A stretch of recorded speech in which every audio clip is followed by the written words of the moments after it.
네, 만나서 반갑습니다. 저는 IM 선교회에서 사역하고 있는 제이콥 선교사라고 합니다. 네, 인사드리도록 하겠습니다. 네, 어, 선택 강의죠. 다 선택을 하셨잖아요, 그렇죠, 여러분들이? 선택을 하셔서 이곳에 오셨는데, 궁금한 게 저는 당연히 아이들 교육이나 어떤 공부나 이런 부분들이 좀 많이 궁금하실 것 같은 생각이 들었었거든요. 근데 저의 생각과는 다르게 가장 많은 분들이 이 강의를 신청을 하셨는데 다들 신앙전수에 대해서 고민이 많으신가 봐요. 고민이 많으시고 어떻게 보면은 더 중요한 더 중요한 뭐 가치라고 여길 수도 있고요. 물론 그게 다른 것들이 덜 중요하다 그런 건 아니지만, 물론 이제 또 나름 공동체에서 오신 분들은 전략을 짜서 네가 여기 가라, 내가 여기 갈게, 나중에 좀 공유하자, 뭐 이런 식으로 할 수도 있고 그리고 또는 이제 가위바위보에서 져서 할 수 없이 여기 들어오신 분도 있을 수도 있고 먼저 정하시라고. 그래도 우리가 또 양심적으로 한 곳에 또 몰빵하면 안 되지 않겠냐고 또 이런 식으로 해가지고 또 이렇게 할 수도 있고, 뭐 모르겠어요. 어쨌든 여기에 오셨는데 말씀드린 대로 간식 잘 챙겨 오셨죠? 네. 커피 한 2개 정도 챙겨 오시고요. 신앙전수, 저는 이제 아이엠 선교회에서 신앙전수라는 주제를 가지고 참 많은 교회를 다니면서 강의를 했었어요. 근데 항상 하면서도 참 민망하고 이 민구스러운 게 뭐냐면, 어쨌든 신앙을 전수한다라는 부모학교의 강사로 이제 앞에 쓰는데, 앞에 계신 분들 다 부모님들이시란 말이죠. 근데 저도 이제 아빠고 앉아 계신 분들도 부모님이신데 좀 민망하잖아요. 이게 어떻게 보면 가르치는 어떤 선생의 입장으로 있는 건데, 이미 다 저보다 선배님들이시고 이미 다 현장에서 자녀들을 다 이미 어떻게 보면 자녀들을 이미 장성해서 사회에 지금 한 역할을 하고 있는, 지금 직장까지 지금 보내는 부모님도 계실 텐데, 큰애가 10살밖에 안 된 햇병아리 같은 애 아빠가 와서 부모는 이래야 합니다, 저래야 합니다 라고 이야기한다는 것 자체가 참 민망합니다. 민망해요. 그런데 그래서 제가 참 항상 기도하면서 준비하면은 아까 이제 에밀리 선교사님도 말씀하셨어요. 앞에서 이렇게 뭔가 마이크 잡고 이야기하는 게 참 이렇게 못하는 성향이고 어렵다고. 근데 저도 그렇거든요. 이제 이런 얘기 하도 들으니까 이제 웃기시는 이런 마음 들을 수도 있어요. 근데 저도 진짜 솔직한 마음으로 그런 성향인데, 또 이런 또 이제 자녀를 양육하기 위한, 신앙을 전수하기 위한 어떤 뭔가로, 어떤 교사로, 강사로 또 여러분들 앞에 서는 자체가 참 죄송한 마음이 들어요. 근데 그럴 때마다 하나님께서 저에게 주시는 마음은, 그래서 내가 너를 청년 때에 불러 집을 떠나 본토 친척 아비 집을 떠나서 이 청소년들과 청년들과 함께 먹고 자라고 한 게 아니냐. 그들의 삶을 보고 16년째예요. 이 청년 아이들과 함께 삶을 섞으면서 살아간 지가 16년째입니다. 많은 부모님들도 만났었고 참 많은 아이들도 만났던 것 같아요. 그리고 그 분들을 통하여 그 아이들과 함께 이렇게 상담도, 그리고 처음에 아이들을 데리고 올 때 우리 아이는 이제 이렇습니다 많이 얘기를 하시거든요. 근데 또 그 아이와 한 일주일 생활하다 보면 더 다른, 그 부모님이 모르시는 다른 모습들이 드러나요. 그래서 이제 연락을 드려서 말씀을 드리면 아닐 텐데요, 그런 모습 본 적이 없는데 이렇게 말씀하시기도 하고, 그러면서 이렇게 아이들과 함께 삶을 섞고 살아가면서 지금 이 세대와, 그리고 이 세대를 살아가고 있는 다음 세대와, 그리고 그 다음 세대를 양육하고 있는 우리 부모님 세대, 전수젠 세대를 함께 이렇게 아우르며 함께 교제하며 이렇게 살아간 지가 16년. 그래서 하나님께서 이 대한민국의 교회와 우리 전수젠 다 신앙을 전수하는 제너레이션 세대, 신앙을 전수하는 세대의 우리 부모님들에게 이 하나님께서 저희 IM 선교회에게 주시는 그 메시지를 전하라고 주신 저에게 주신 사명이지 않을까 싶어요. 그래서 이 시간만큼은 함께 하시는데 좀 기대를 하셨으면 좋겠어요. 뭐냐면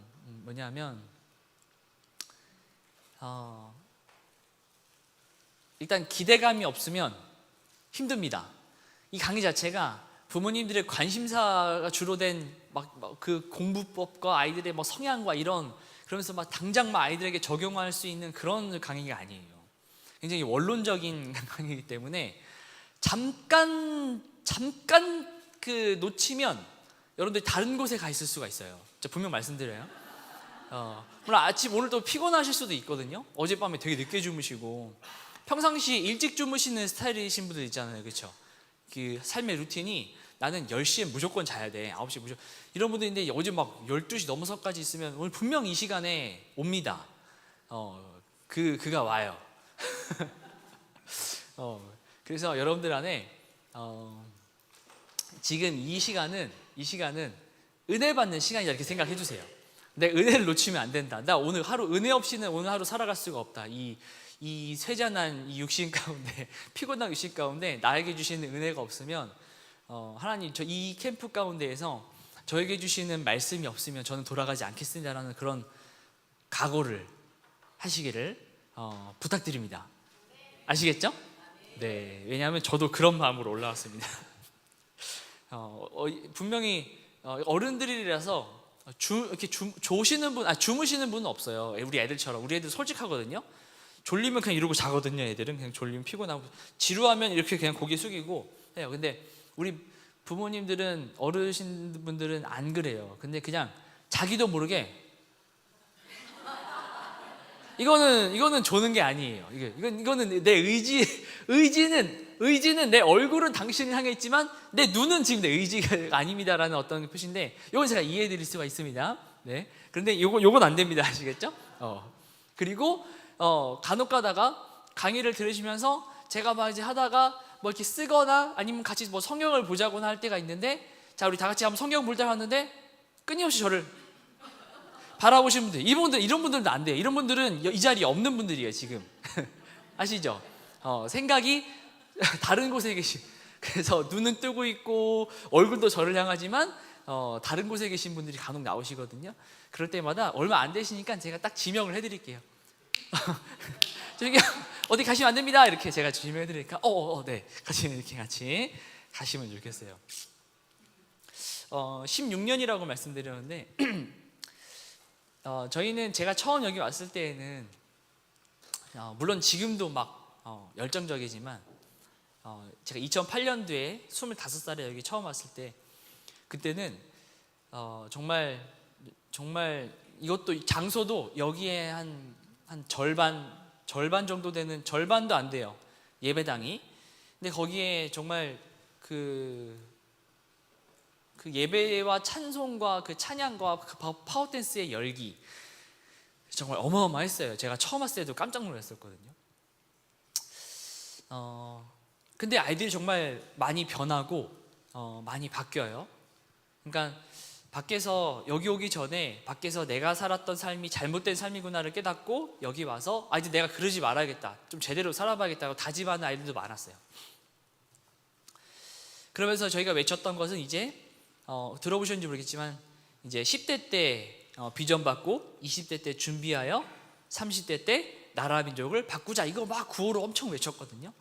10대 때 비전 받고 20대 준비하여 30대 나라 민족을 바꾸자 이러면서 외치고 엄청 새벽에 일어나고 새벽 5시 반부터 일어나서 예배드리고, 정말 이렇게 빡시다라는 말이 딱 맞는 표현이긴 한데 정말 빠르게 아이들이 변하고 했었어요. 근데 이제 딜레마에 빠지는 게 뭐냐면, 분명 아이들은 변한 게 육안으로 보였거든요. 그런데 이제 아이들이 대학을 가면은, 대학을 그 공동체를 떠나면 내가 배우고 있는 공동체를 떠나면 정말 순식간에 돌아가요. 순식간에 돌아가요. 정말 마치 군대를 제대한 모습처럼. 내가 지금 군인이 된 것은 나의 의지가 아니라 나라가 나를 끌고 왔기 때문에, 부모님이 나를 보냈기 때문에 내가 여기 온 거지, 내가 뭔가 그게 아니야. 난 이제 끝났어. 졸업했어. 난 이제 내 의지대로 내 마음대로 살 거야 라는 것을 아주 뚜렷하게 드러내는 그런 모습들이 정말 많이 보였었어요. 여기 혹시 계신 분들 다 아이들이 현재 리뉴젠에 지금 배우고 있는 아이들인가요? 혹시 아니다, 우리 자녀는 공교육에서 지금 아직 배우고 있나요? 자, 그러면 여기 대부분은 다 이제 지금 그렇게 돼 있네요. 좋습니다. 그러면 리뉴젠이라고 하는 그런 공통점과 함께 같이 한번 가보면 될 것 같아요. 왜냐하면 이게 여러분들의 고민이 될 것이고, 앞으로 우리 사역하고 계시는 우리 이제 선생님들, 우리 선교사님들의 고민이 될 것이기 때문에 그랬어요. 이 자녀 양육, 그래서 참 고민이 많았죠. 분명 우리 선교사님들은, 선생님들은 아이들과 함께 삶을 섞고 살아가면서 같이 눈뜨고 같이 자고 하면서 분명 아이들의 변화와 아이들의 어떤 하나님을 만나는 것, 말을 하면 여러 가지를 이야기할 수 있죠. 그런데 이게 왜 그냥 한순간에 거품이 싹 사라지는 것처럼, 그럼 그동안 이곳에서 해왔던 모든 시간들은 그게 다 거품이었단 말인가? 라는 고민이 들 정도였어요. 그러면서 도대체 뭐가 문제일까? 정말 같이 싸매고 고민하고, 우리 선생님들이 그때는 20대였으니까 부모가 아니어서 그런가? 부모님처럼 부모와 같은 마음으로 아이들과 함께, 근데 아닌데, 물론 아이들을 혼내기도 하지만 잘못되거나 비인격적인 모습들이 순간순간 올라올 때에는 이제 혼내거나 그러기도 하지만, 정말로 이 아이가 하나님을 사랑하는 것이 우리 선생님들, 선교사님들의 정말 간절한 소원이었었거든요. 그 마음으로 아이들과 같이 했던 것인데, 도대체 뭐가 문제일까? 정말 많이 고민을 했었어요. 일단 우리 부모님들과 함께 그러면서 이제 부모님에 대한 상담도 같이 진행을 하죠. 왜냐하면 졸업을 하고 나면 간혹 가다가 이제 고민이 되시는 분들은 부모님들 연락을 와요. 우리 아이가 대학을 요번에 갔는데 거기서 이제 1년, 2년 훈련 받고 대학 갔는데 이런 삶을 살고 있습니다. 선교사님 이거 어떻게 하면 좋습니까? 그러면서 이제 부모님과 함께 같이 또 의논하면서, 또 선생님들은 저희들은 또 이렇게 가정훈련, 한 달에 한 번씩 가정훈련이 있었는데 한 4박 5일 정도씩 가정훈련. 그럼 그때 이제 선생님들 사실은 그때는 쉬는 날이거든요, 우리 선교사님들도. 근데 그런 날에 이제 졸업한 아이들을 찾아가서 만나기도 했었어요, 일부러.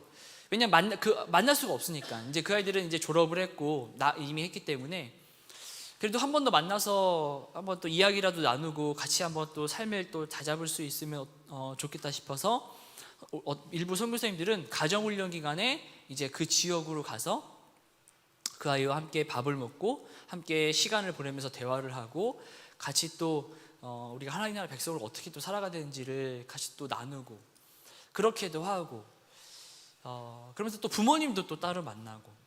그래서 특별히 부모님들에게 참 많은 이야기를 들어요. 사실 이 아이가 어렸을 때부터 어떻게 자라왔었고, 어떤 환경 가운데, 어떤 가정 환경 가운데 살아왔었고. 저는 먼저, 신앙 전수잖아요. 결론을 먼저 말씀을 드리면, 결론부터 우리가 짚고 나가면, 신앙 전수라고 하는 시작은 사실은 가정에서부터 시작해야 되는 게 맞죠. 그렇죠? 0세부터 13세까지 이미 신앙에 대한 전수에 대한 모든 것은 다 가정 안에서 13세 이전에 사실 되어져야만 해요. 근데 이렇게 얘기하면 이제 13세가 넘어간 자녀가 있는 아이들은 굉장히 낙담에 빠지고 우리 아이들은 끝났다 생각할 수 있지만, 그게 아니에요, 여러분. 그래도 우리는 우리의 주인 대신 하나님을 믿으며 살아가잖아요, 그렇죠? 왜냐하면 저도 이제 모태신앙으로 자랐지만 제가 예수님 만난 건 25살이었거든요.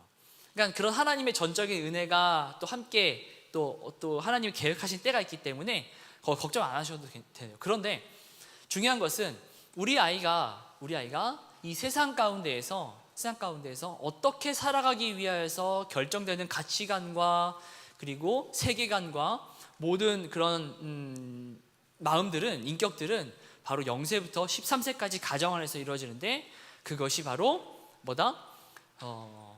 신앙의 전수에 대한 그 가정 안에서의 분위기가 그 안에서 어떻게 얼마나 형성되어 있느냐, 거기서부터 시작을 하는 거예요. 그래서 자녀 양육에 대해서 참 고민이 많으신데, 자녀 양육을 말씀을 드리면 사실은 우리가 자녀 양육이라고 하는 것은 사실 뭐 유튜브에 쳐도 굉장히 많은 강의들이 나올 정도로 이 시대에 아주 중요한 화두죠. 근데 우리가 기독교인으로서 자녀 양육이라고 한다면 가장 먼저 자녀 양육의 첫 번째는 사명입니다. 사명. 이게 우리가 기독교인으로서 자녀 양육을 하는 사람, 자녀 양육을 하는 존재, 즉 부모를 이야기하죠. 부모라는 이 존재는 사명이라는 것이 없으면 절대 전수할 수가 없어요. 즉 내가 사명자라고 인식하는 사람만이 전수를 할 수 있는 거예요. 근데 그 중에서 가정 안에서 사명 첫 번째는 청지기적 사명이죠. 청지기적 사명이죠. 청지기가 뭐죠, 여러분? 청지기, 지키는 사람이죠. 수호하는 사람이에요. 하나님이 나에게 주신 자녀는 누구의 것인데? 하나님의 것인데, 내가 하나님께 드릴 때까지 내가 지키고 수호해야 하는 존재라는 거예요. 내 자녀가.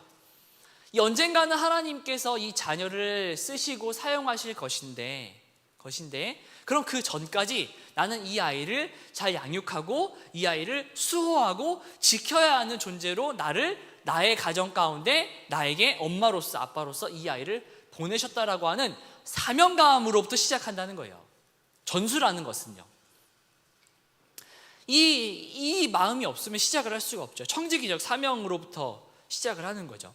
그래서 자녀는 하나님께서 나에게 자녀를 맡겨주시고 다시 돌려드려야 한다. 이 마음이, 아이가 아침에 일어나서 눈을 떠서 자기 방에서 나와서 이제 뭐 씻으러 가든지 밥 먹으러 오든지 앞에서 어쨌든 나는 거실에 있고 또는 부엌에 있으면 아이디가 앞에서 왔다 갔다 하잖아요. 그렇죠? 집에서 왔다 갔다 할 때 그 모습을, 공동체 안에서 아이들이 왔다 갔다 하는 모습 볼 때 이 아이는 내가 언젠가 하나님께 다시 드려야 될 아이, 드려야 될 존재, 즉 이 아이는 하나님의 것, 나는 이 아이를 그동안 지키고 수호해야 하는 것. 근데 이 역할을 하는 것이 그냥 다치지 않고 큰 위험한 일 생기지 않게 하고 잘 먹이고 잘 입히고 잘 배우게만 하면 그 사명을 완수하는 것이다 라고 생각하는 부모님들이 굉장히 많다는 거예요. 근데 그게 아닌데, 그게 아니에요.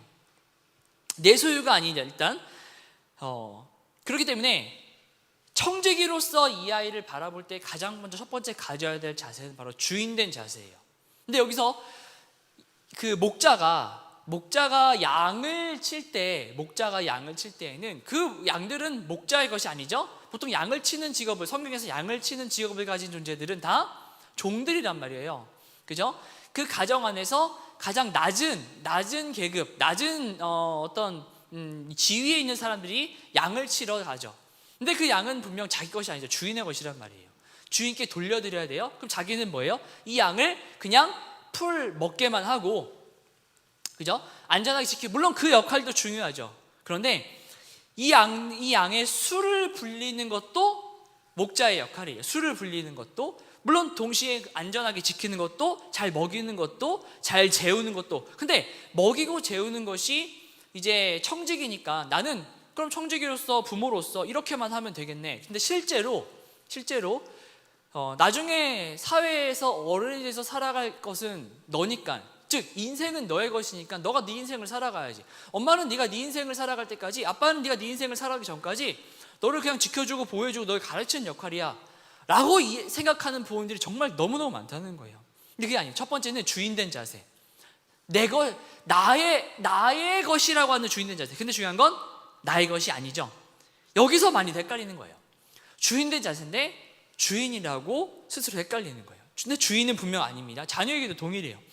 주인이신 하나님의 마음을 알아서, 이 아이의 주인이신 하나님의 마음을 내가 알아서 이 자녀를 내가 그럼 어떻게 양육하기를 원하실까? 하나님은, 이 아이의 주인이신 하나님은 내가 이 아이를 어떻게 양육하기를 바라실까?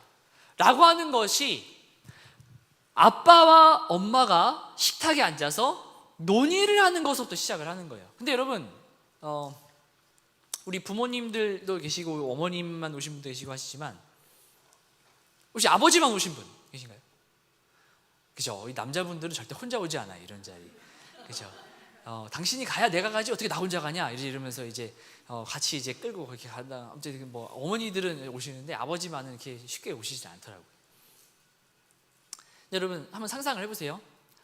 여러분들이 이제 같이 두 분이서 식탁에 앉아서 아이를 재우고, 이 아이가 하나님의 아이인데, 우리 게 아닌데 하나님 것인데 다시 하나님께 돌려드려야 되는데 어떻게 양육하면 좋을까? 라고 대놓고 직설적으로 논의를 해보신 분 계신가요? 이거 진짜 민망하거든요. 그러지 않아요?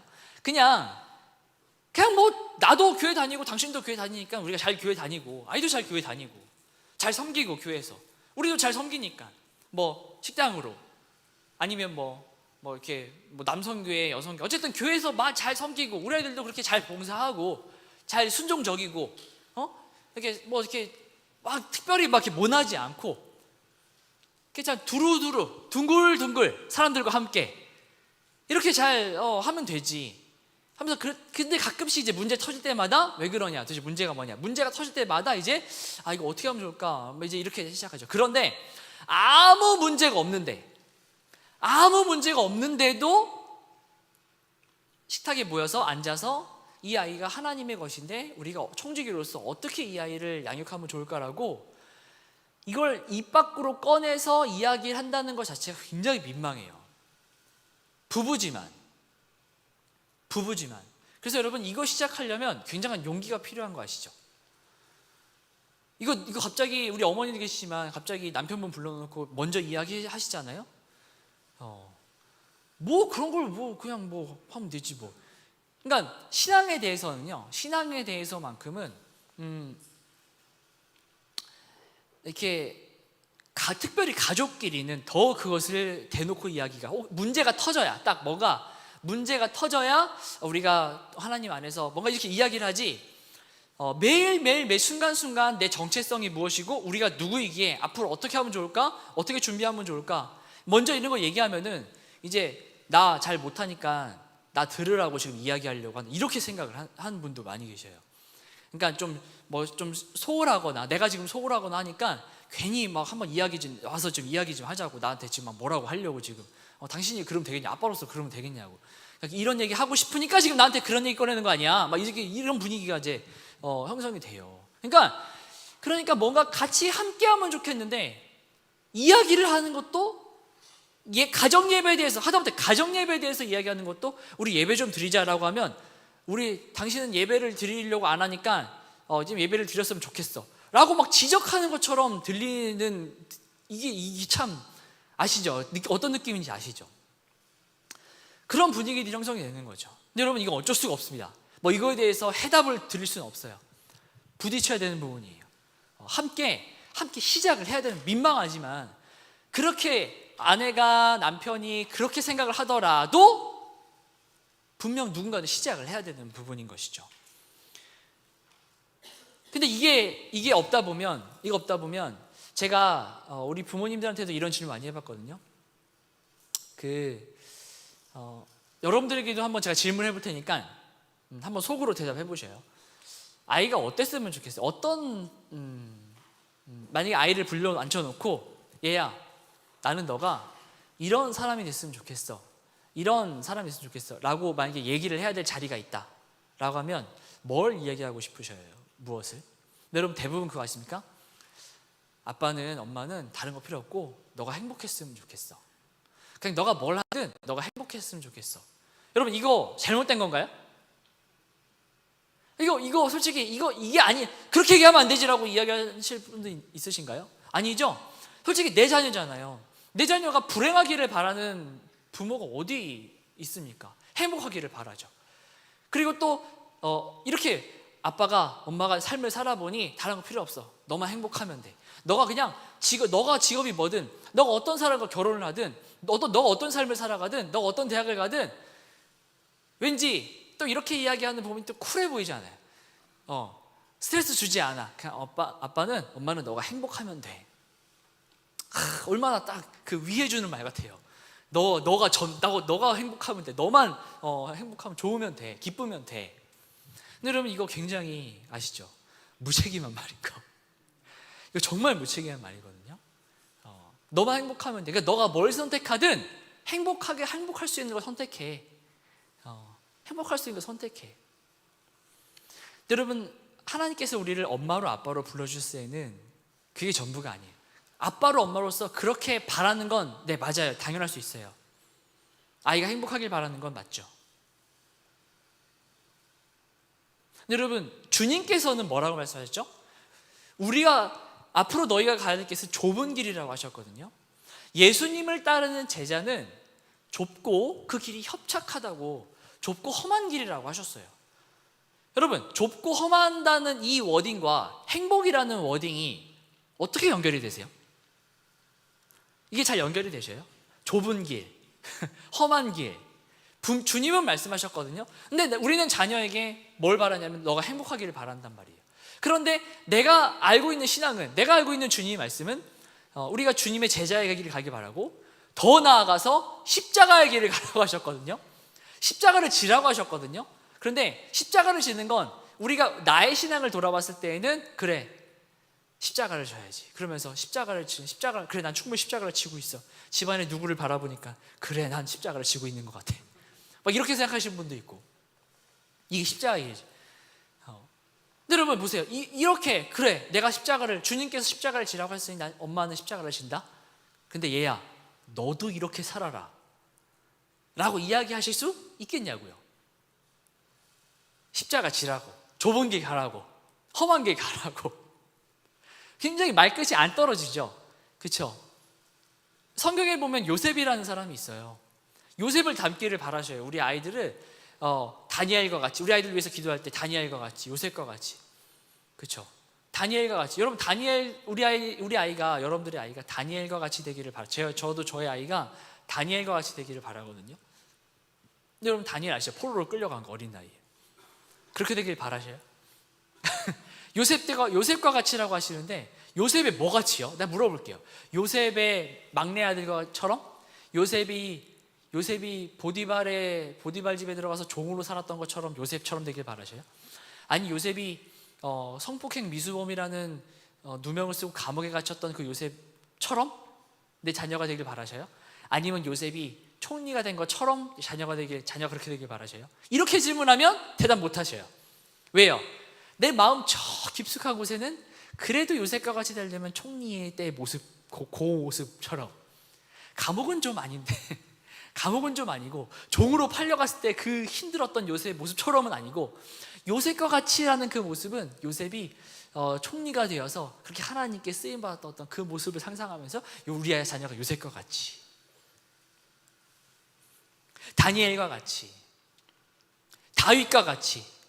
그렇죠? 우리 아이가 다윗과 같이. 여러분, 다윗 아시죠? 도망 다녔던 거, 사막에서 맨날 도망 다니고 죽음의 위기에서, 그거 포함해서 다윗과 같이라고 말씀하시는 건가요? 한번 보시자고요. 우리 성경이나 우리 자녀들이 성경에 나오는 누군가처럼 그런 사람이 되기를 바란다라는 그 마음. 어떤 부분을 보고 그 아이처럼 되기를 바라시냐고요.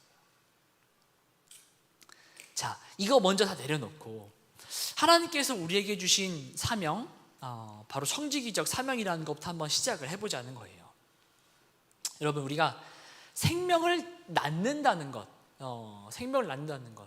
너무 소중한 일이죠. 이건 좀 사담이지만 저는 결혼하기 전부터 그 딸을 낳는 것이 참 그 소원이었어요. 너무 그 바람이었거든요. 그 딸을 이렇게 품에 안아보는 것이 저의 꿈이자, 그래서 참 첫째 아이가 필생이 이제 아들이 태어났어요.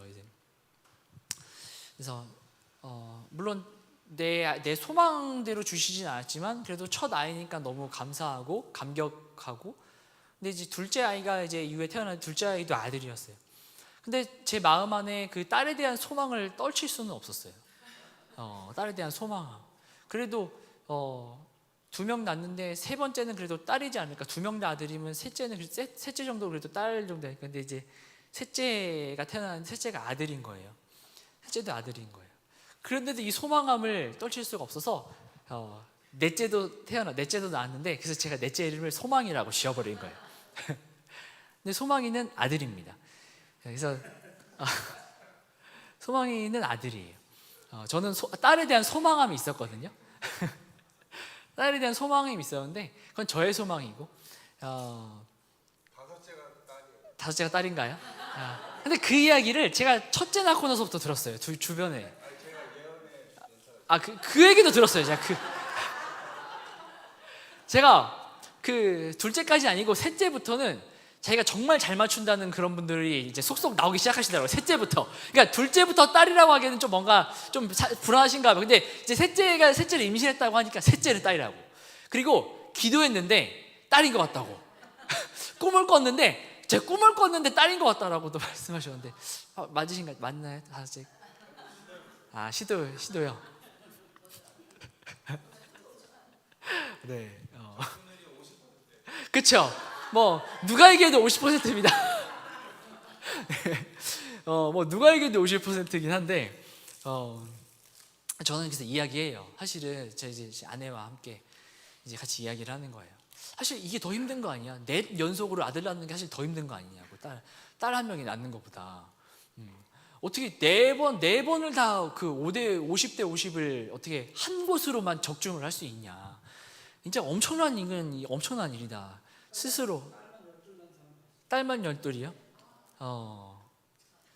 자, 이제 다시 하도록 하겠습니다.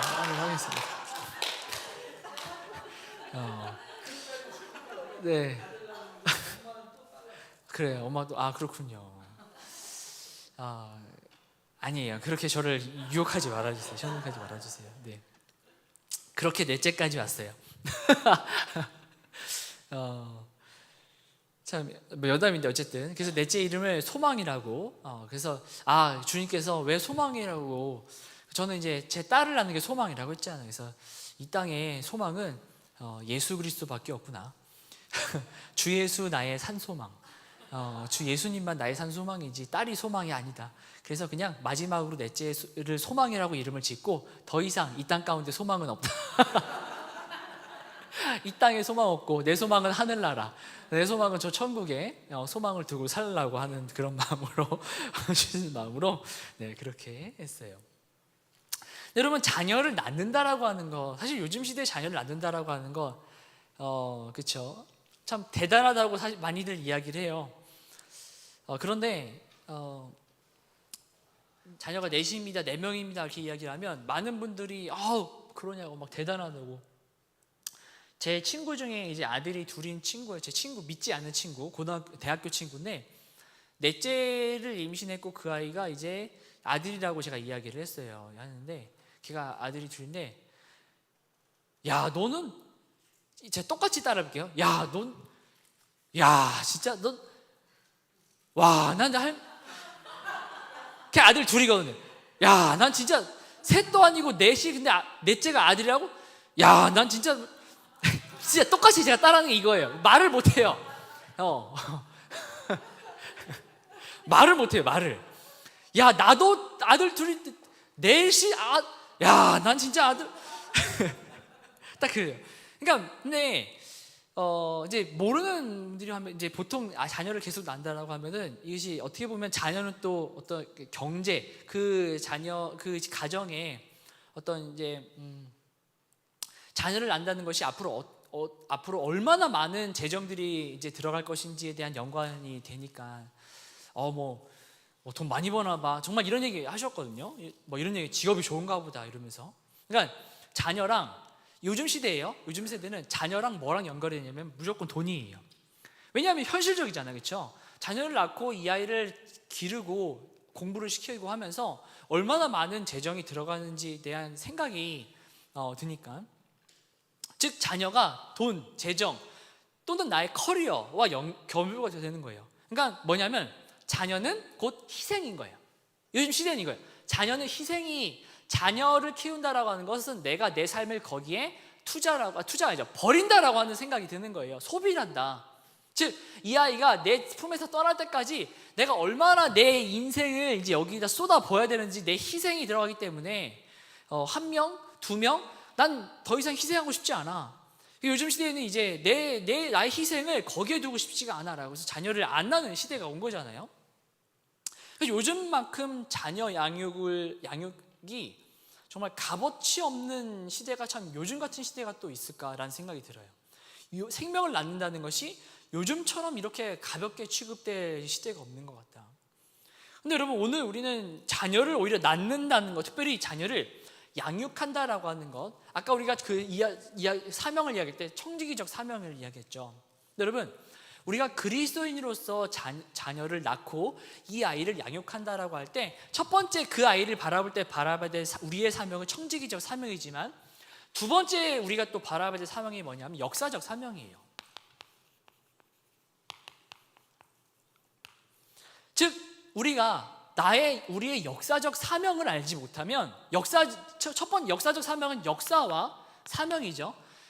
즉 나의 역사를 모르면, 내가 나의 역사, 내 가문의 역사, 인간의 역사를 모르면 내가 사명자로서 이 아이를 어떻게 양육해야 되는지를 모른다라고 하는 거예요. 즉 역사가 단절이 되면 자녀를 낳는 순간 뭐가 되는 거예요? 여러분, 사실은 역사는 뭐랑 연결이 되냐면 세계관과 연결이 돼요. 제가 정체성 강의를 할 때 항상 역사에 대한 이야기를 하는데, 여러분 보세요. 부모의 사명이라고 이야기를 하는데, 성경적인 부모의 사명이라고 하는 것은 도대체 그럼 뭘까? 성경적인 부모의 사명. 여러분 보세요. 하나님이 아담과 하와를 창조하셨죠. 맞습니까? 하나님이 아담과 하와를 창조하셨어요. 그때 아담에게 주어진 사명이 뭘까요? 우리가 성경적인 사명이라고 이야기하니까 성경적으로 한번 보자고요. 아담에게 주어진 사명이 뭐겠냐는 거예요. 아담에게 주어진 사명.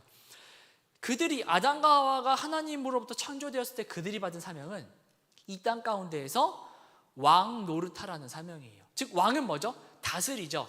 하나님께서 이 세상을 창조하시고 아담과 하와에게 어떤 사명을 주셨냐면 다스리라는, 이제 이 땅의 마지막 소망이 잠깐 왔어요. 옆에 잠깐 이 땅의 마지막 소망이 왔는데, 제가 아까 말씀드렸던 이 땅 가운데는 마지막 소망입니다. 저희 마지막 소망이고, 더 이상 소망은 이제 하늘나라에 두기로 하고, 딸에 대한 소망은 이 땅 가운데 두지 않고, 저희 마지막 소망은 그 아담과 하와에게 주어진 사명은 이 땅에 뭡니까? 이 땅을 다스리고 정복하라는 하나님께서 주신 사명, 즉 왕에 대한 사명이 있었어요. 자, 여러분 보세요. 그들에게 왕에 대한 사명이 주셨지만 그들이 왕인가요?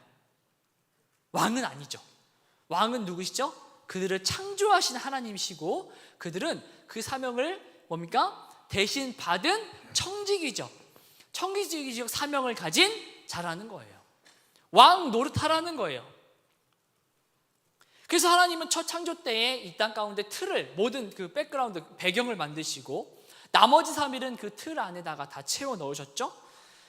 그 채워 넣으신 것들이 다 다스림 받는 존재였다는 거죠. 첫째 날에는 빛, 둘째 날은 하늘과 물을 나누시고, 그리고 셋째 날은 땅에 올라오게 하셨어요. 그리고 넷째 날부터 그 아담과 하와로부터 다스림 받는 존재, 그리고 하늘의 새와 바다의 물고기, 땅의 식물들, 동물들, 마지막 날에는 이제 그 모든 것들을 다스리는 왕노릇하는 인간을 만드신 거예요. 그리고 그 인간을 에덴 동산에 두신 거죠. 자, 여기서 우리가 기억해야 될 것은, 자, 당부드립니다. 이 포인트 때부터는 이제 많이들 왔다 갔다 하시거든요. 여러분들의 그 정신이 왔다 갔다 하셔요. 즉 눈은 뜨고 있는데 왔다 갔다 하시거든요. 이게 성경 얘기하면 이랬죠. 이게 진짜 패턴이 항상 그래. 성경 얘기하면 왔다 갔다 하셔요. 왔다 갔다. 근데 간증 얘기하면, 아까 보세요. 막내 얘기, 소망 얘기 간증하면은 이제 또렁또렁 하시다가 성경 이야기 하는 순간부터는 이제 그냥 뭐 합니다 하면 고개만 끄덕끄덕이시고, 이게 또 습관적으로 고개만 끄덕끄덕이시고, 저 다 너무너무 저 잘합니다. 습관적으로 고개만 끄덕이신 분들은 제가 지명할 겁니다. 뭐 때문에 지금 고개를 끄덕이셨죠? 이렇게 제가 지금 그러니까 어디 가시면 안 돼요. 근데 왜냐하면 신앙 전수는 성경을 이야기하지 않고서는 말할 수가 없어요. 그래서 그래요, 여러분. 근데 여러분들이 자녀들한테 성경 이야기하면 딱 똑같은 반응이에요. 우리 아이들도 여러분들이랑 지금 똑같은 반응. 그러니까 여러분들 같이 함께 가셔야 돼요. 지금부터라도.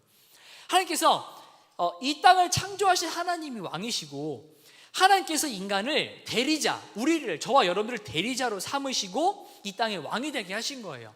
그래서 인간을 하나님의 백성을 삼으셔서, 하나님의 백성을 삼으셔서 이제 다스리게 하셨죠. 그리고 에덴이라는 영토에 주신 거예요. 여러분, 이 땅이 나라를 구성하는 세 가지 요소가 있죠. 우리 초등학교 때 배우는 거, 그죠? 뭐죠? 국민, 영토, 주권, 그렇죠? 하나님께서 이 땅에 인간을 백성을 삼으셨고, 백성, 국민이에요. 그리고 에덴이라는 어디에 두신 거예요? 영토에 두신 거예요. 그렇죠? 그리고 그 백성에게 주권은 하나님께 있죠. 하나님께서 대신 그 주권에 법을 주신 거예요. 마지막 뭐예요? 법. 그 법이 뭡니까? 선과 악을 알게 한 나무 열매를 먹지 말아라. 자, 법까지 주어졌어요. 그러므로 이제 이 땅은 하나님의 나라가 형성이 되어진 거예요. 하나님의 나라. 자, 인간은 하나님 나라의 백성. 인간은 하나님 나라의 백성. 인간의 사명은 뭐예요? 이 땅에 왕 노릇하는 거, 이 땅을 다스리는 거예요. 다스리는 거예요.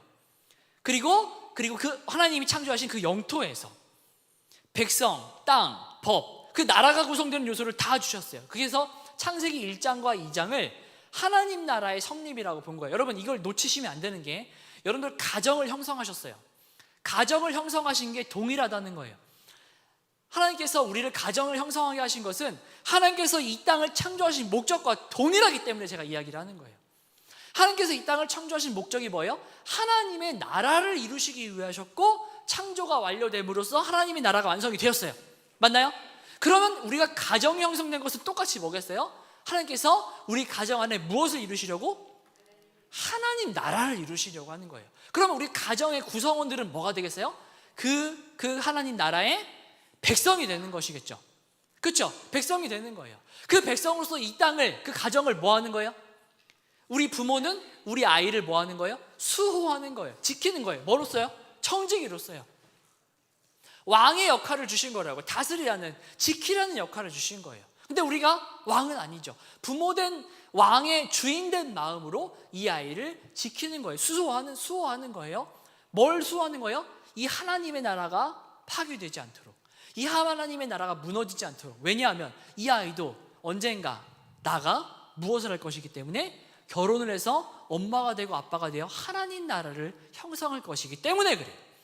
그렇기 때문에 이 사고가, 이 가치관이, 아이를 이야기하지 않을게요.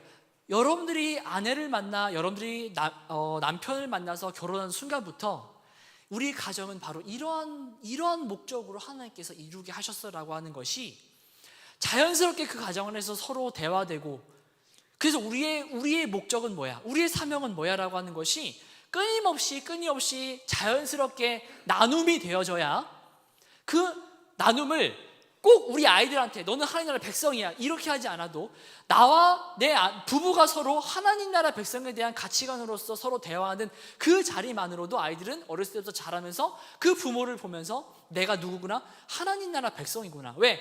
하나님 나라 백성인 엄마 아빠를 보면서 내가 하나님 나라 백성인 걸 아는 거예요. 그런데 이것이 성립이 되지 않으면 부모는 보통 어떻게 됩니까? 가정을 형성하면서부터 공동체가 시작이 되죠. 그리고 자녀를 낳으면서 내가 뭐가 되고 아빠가 되잖아요. 그러니까 아빠가 되니까 보통 이런 얘기 많이 하죠. 나도 아빠가 처음이야. 나도 엄마가 처음이야. 그래서 실수 많이 하고. 그렇죠, 맞아요. 엄마가 처음이고 아빠가 처음인 거 맞죠. 그래서 아빠가 처음이고 엄마가 처음이니까 아빠로서 난 이렇게 해야 된다고 생각해, 엄마로서 나는 이렇게 해야 된다고 생각해를 그냥 이제 마구마구 아이들한테 이제 쏟는 거예요.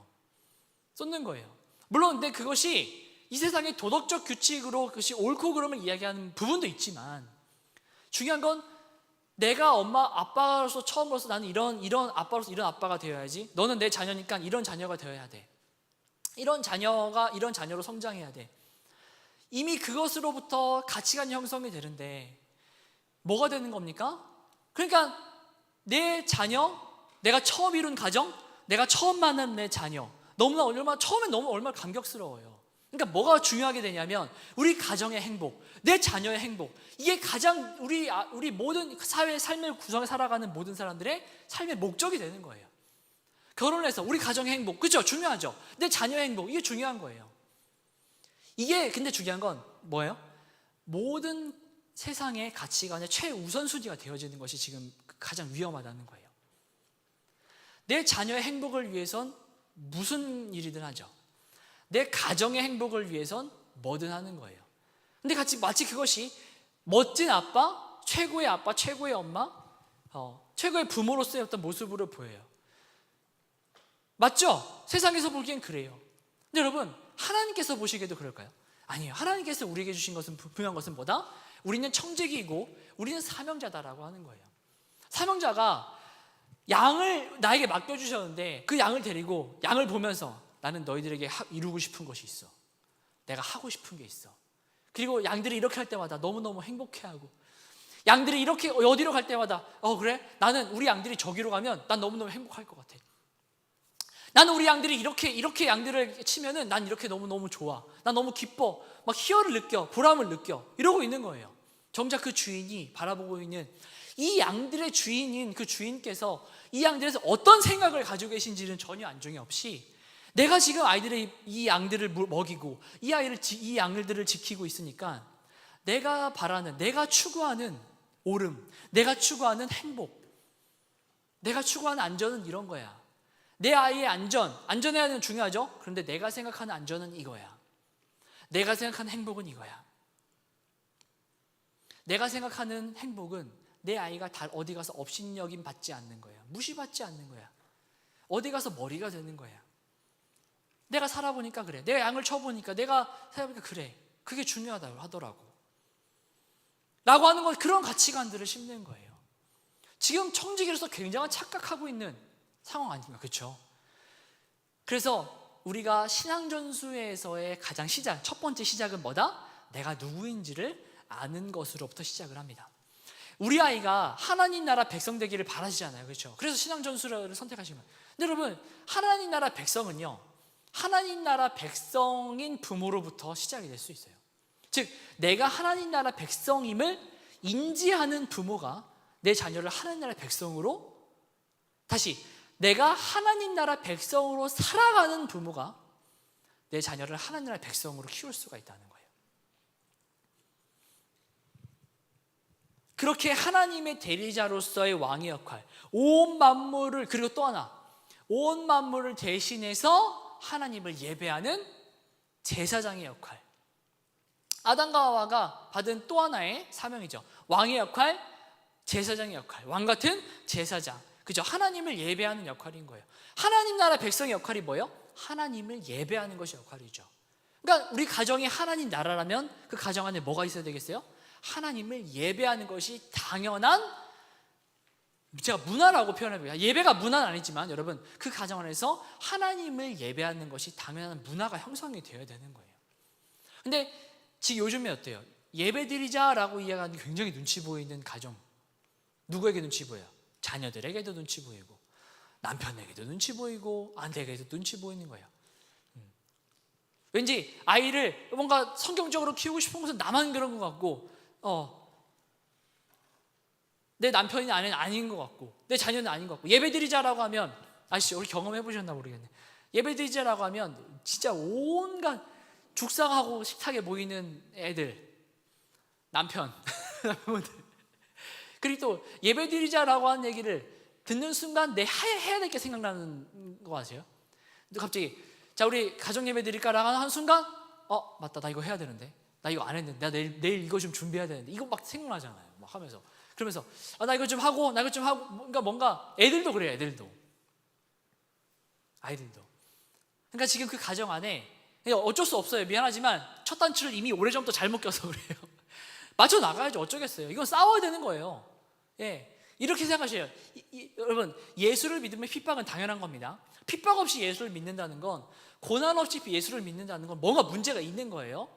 내가 이 내 가정을 하나님 나라 백성, 하나님 나라 되기 위해서 예배를 세우겠다라고 하는 것이 여러분 1순위 목표가 세워졌다면 고난은, 핍박은 각오하셔야 돼요.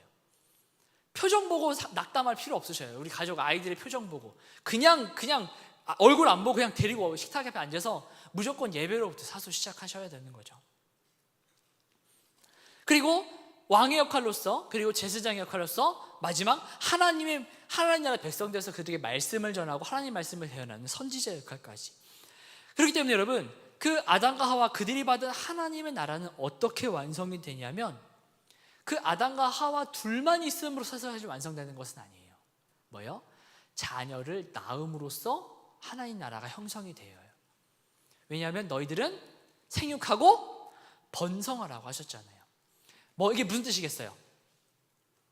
하나님 나라를 뭐 해 나가라? 확장시켜 나가라라는 뜻이에요.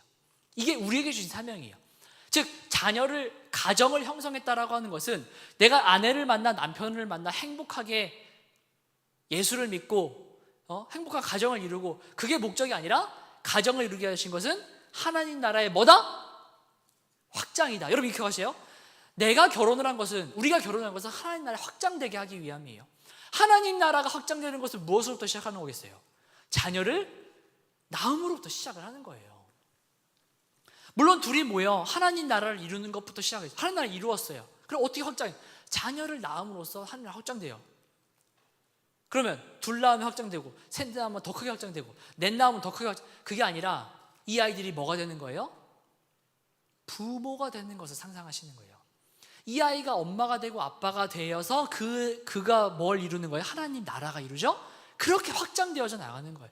그래서 IM 선교회가 종의 사역을 한다는 게 뭡니까? 낳자라고 하는 걸 이야기한 게 지금 이 시대가 아이를 안 낳아서 지금 물론 그런 어려움도 있어요.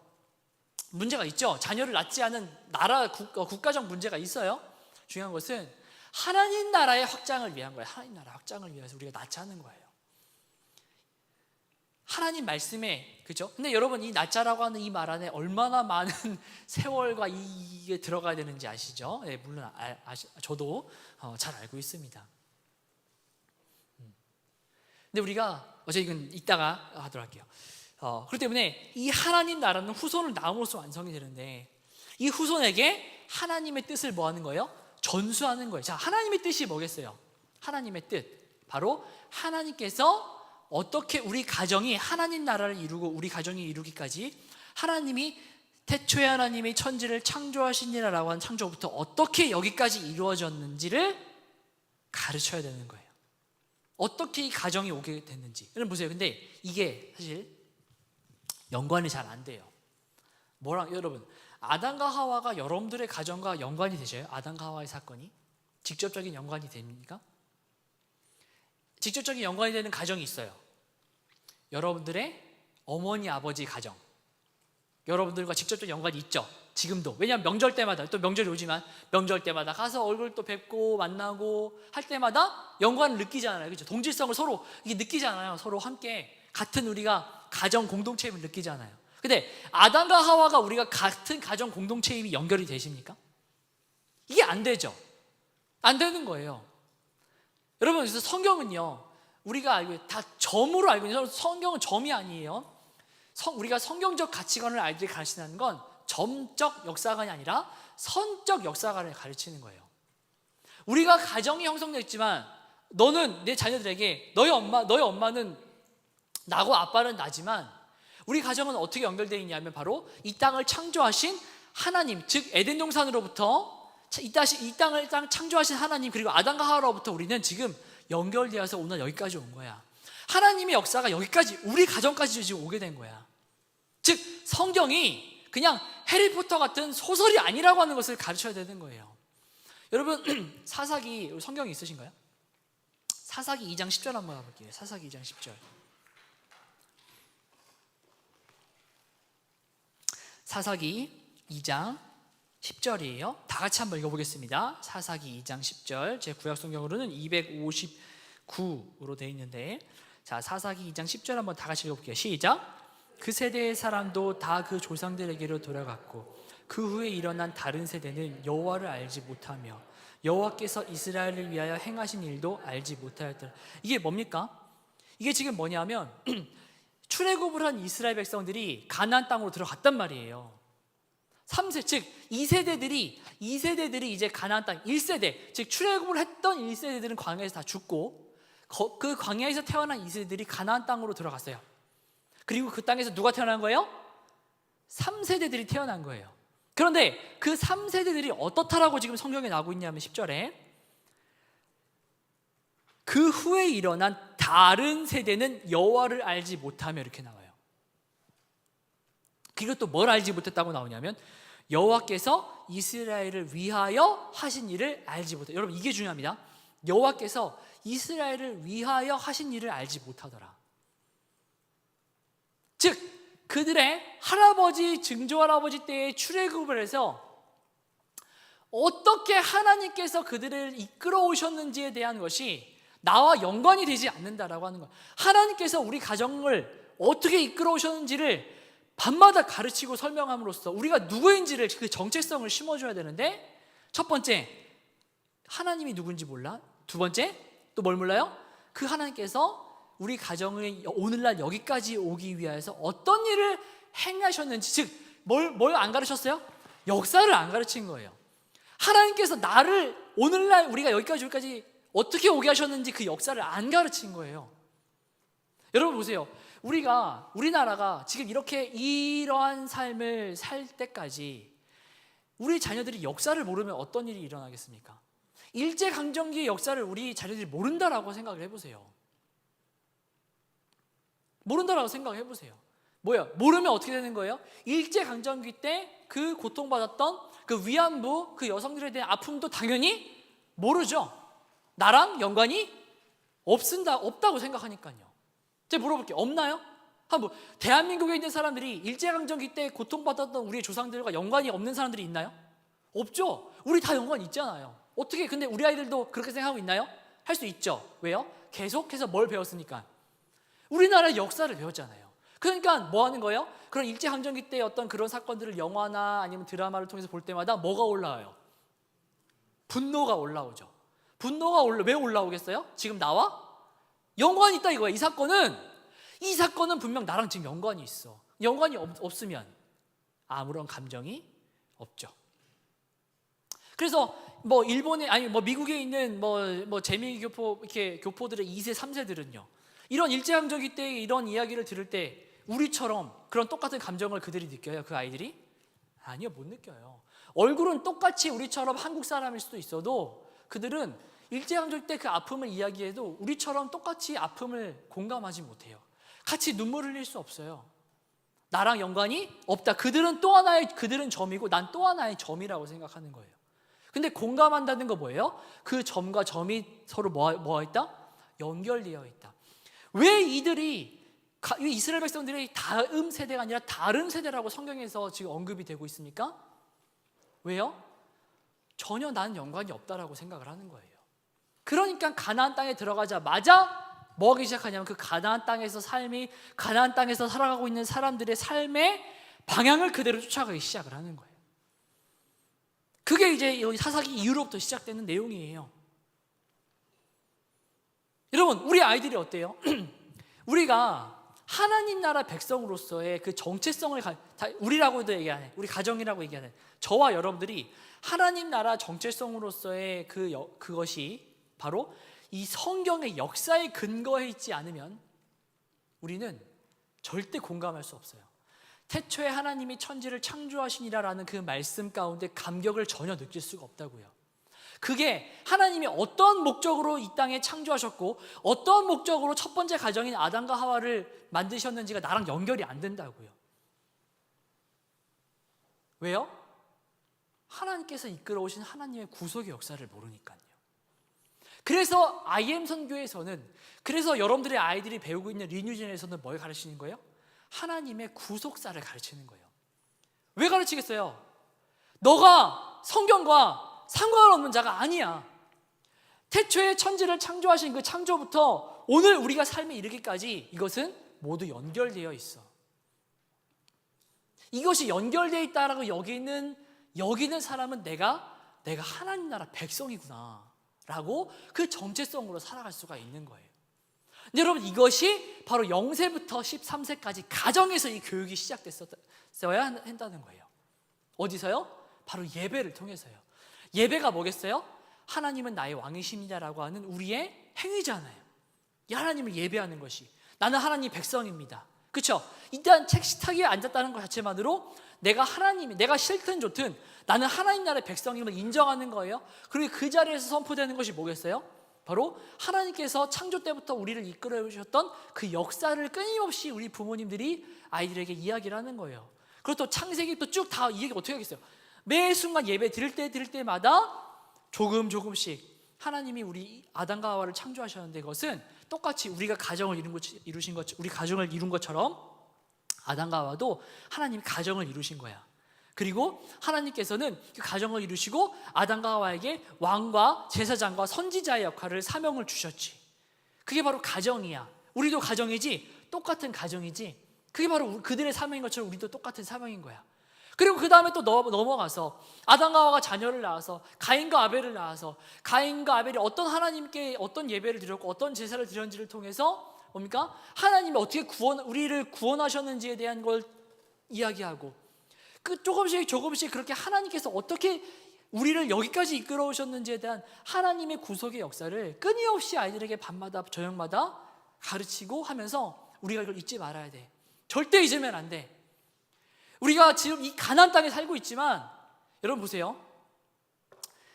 느헤미야 한번 가보겠습니다. 느헤미야 1장 가볼게요. 느헤미야 1장 펼쳐주시고, 여러분 느헤미야 아시죠? 느헤미야가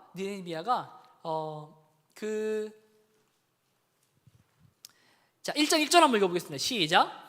하가랴의 아들 느헤미야의 말이랴. 아닥사스다 왕 제20년 기슬르월에 내가 수산궁에 있는데.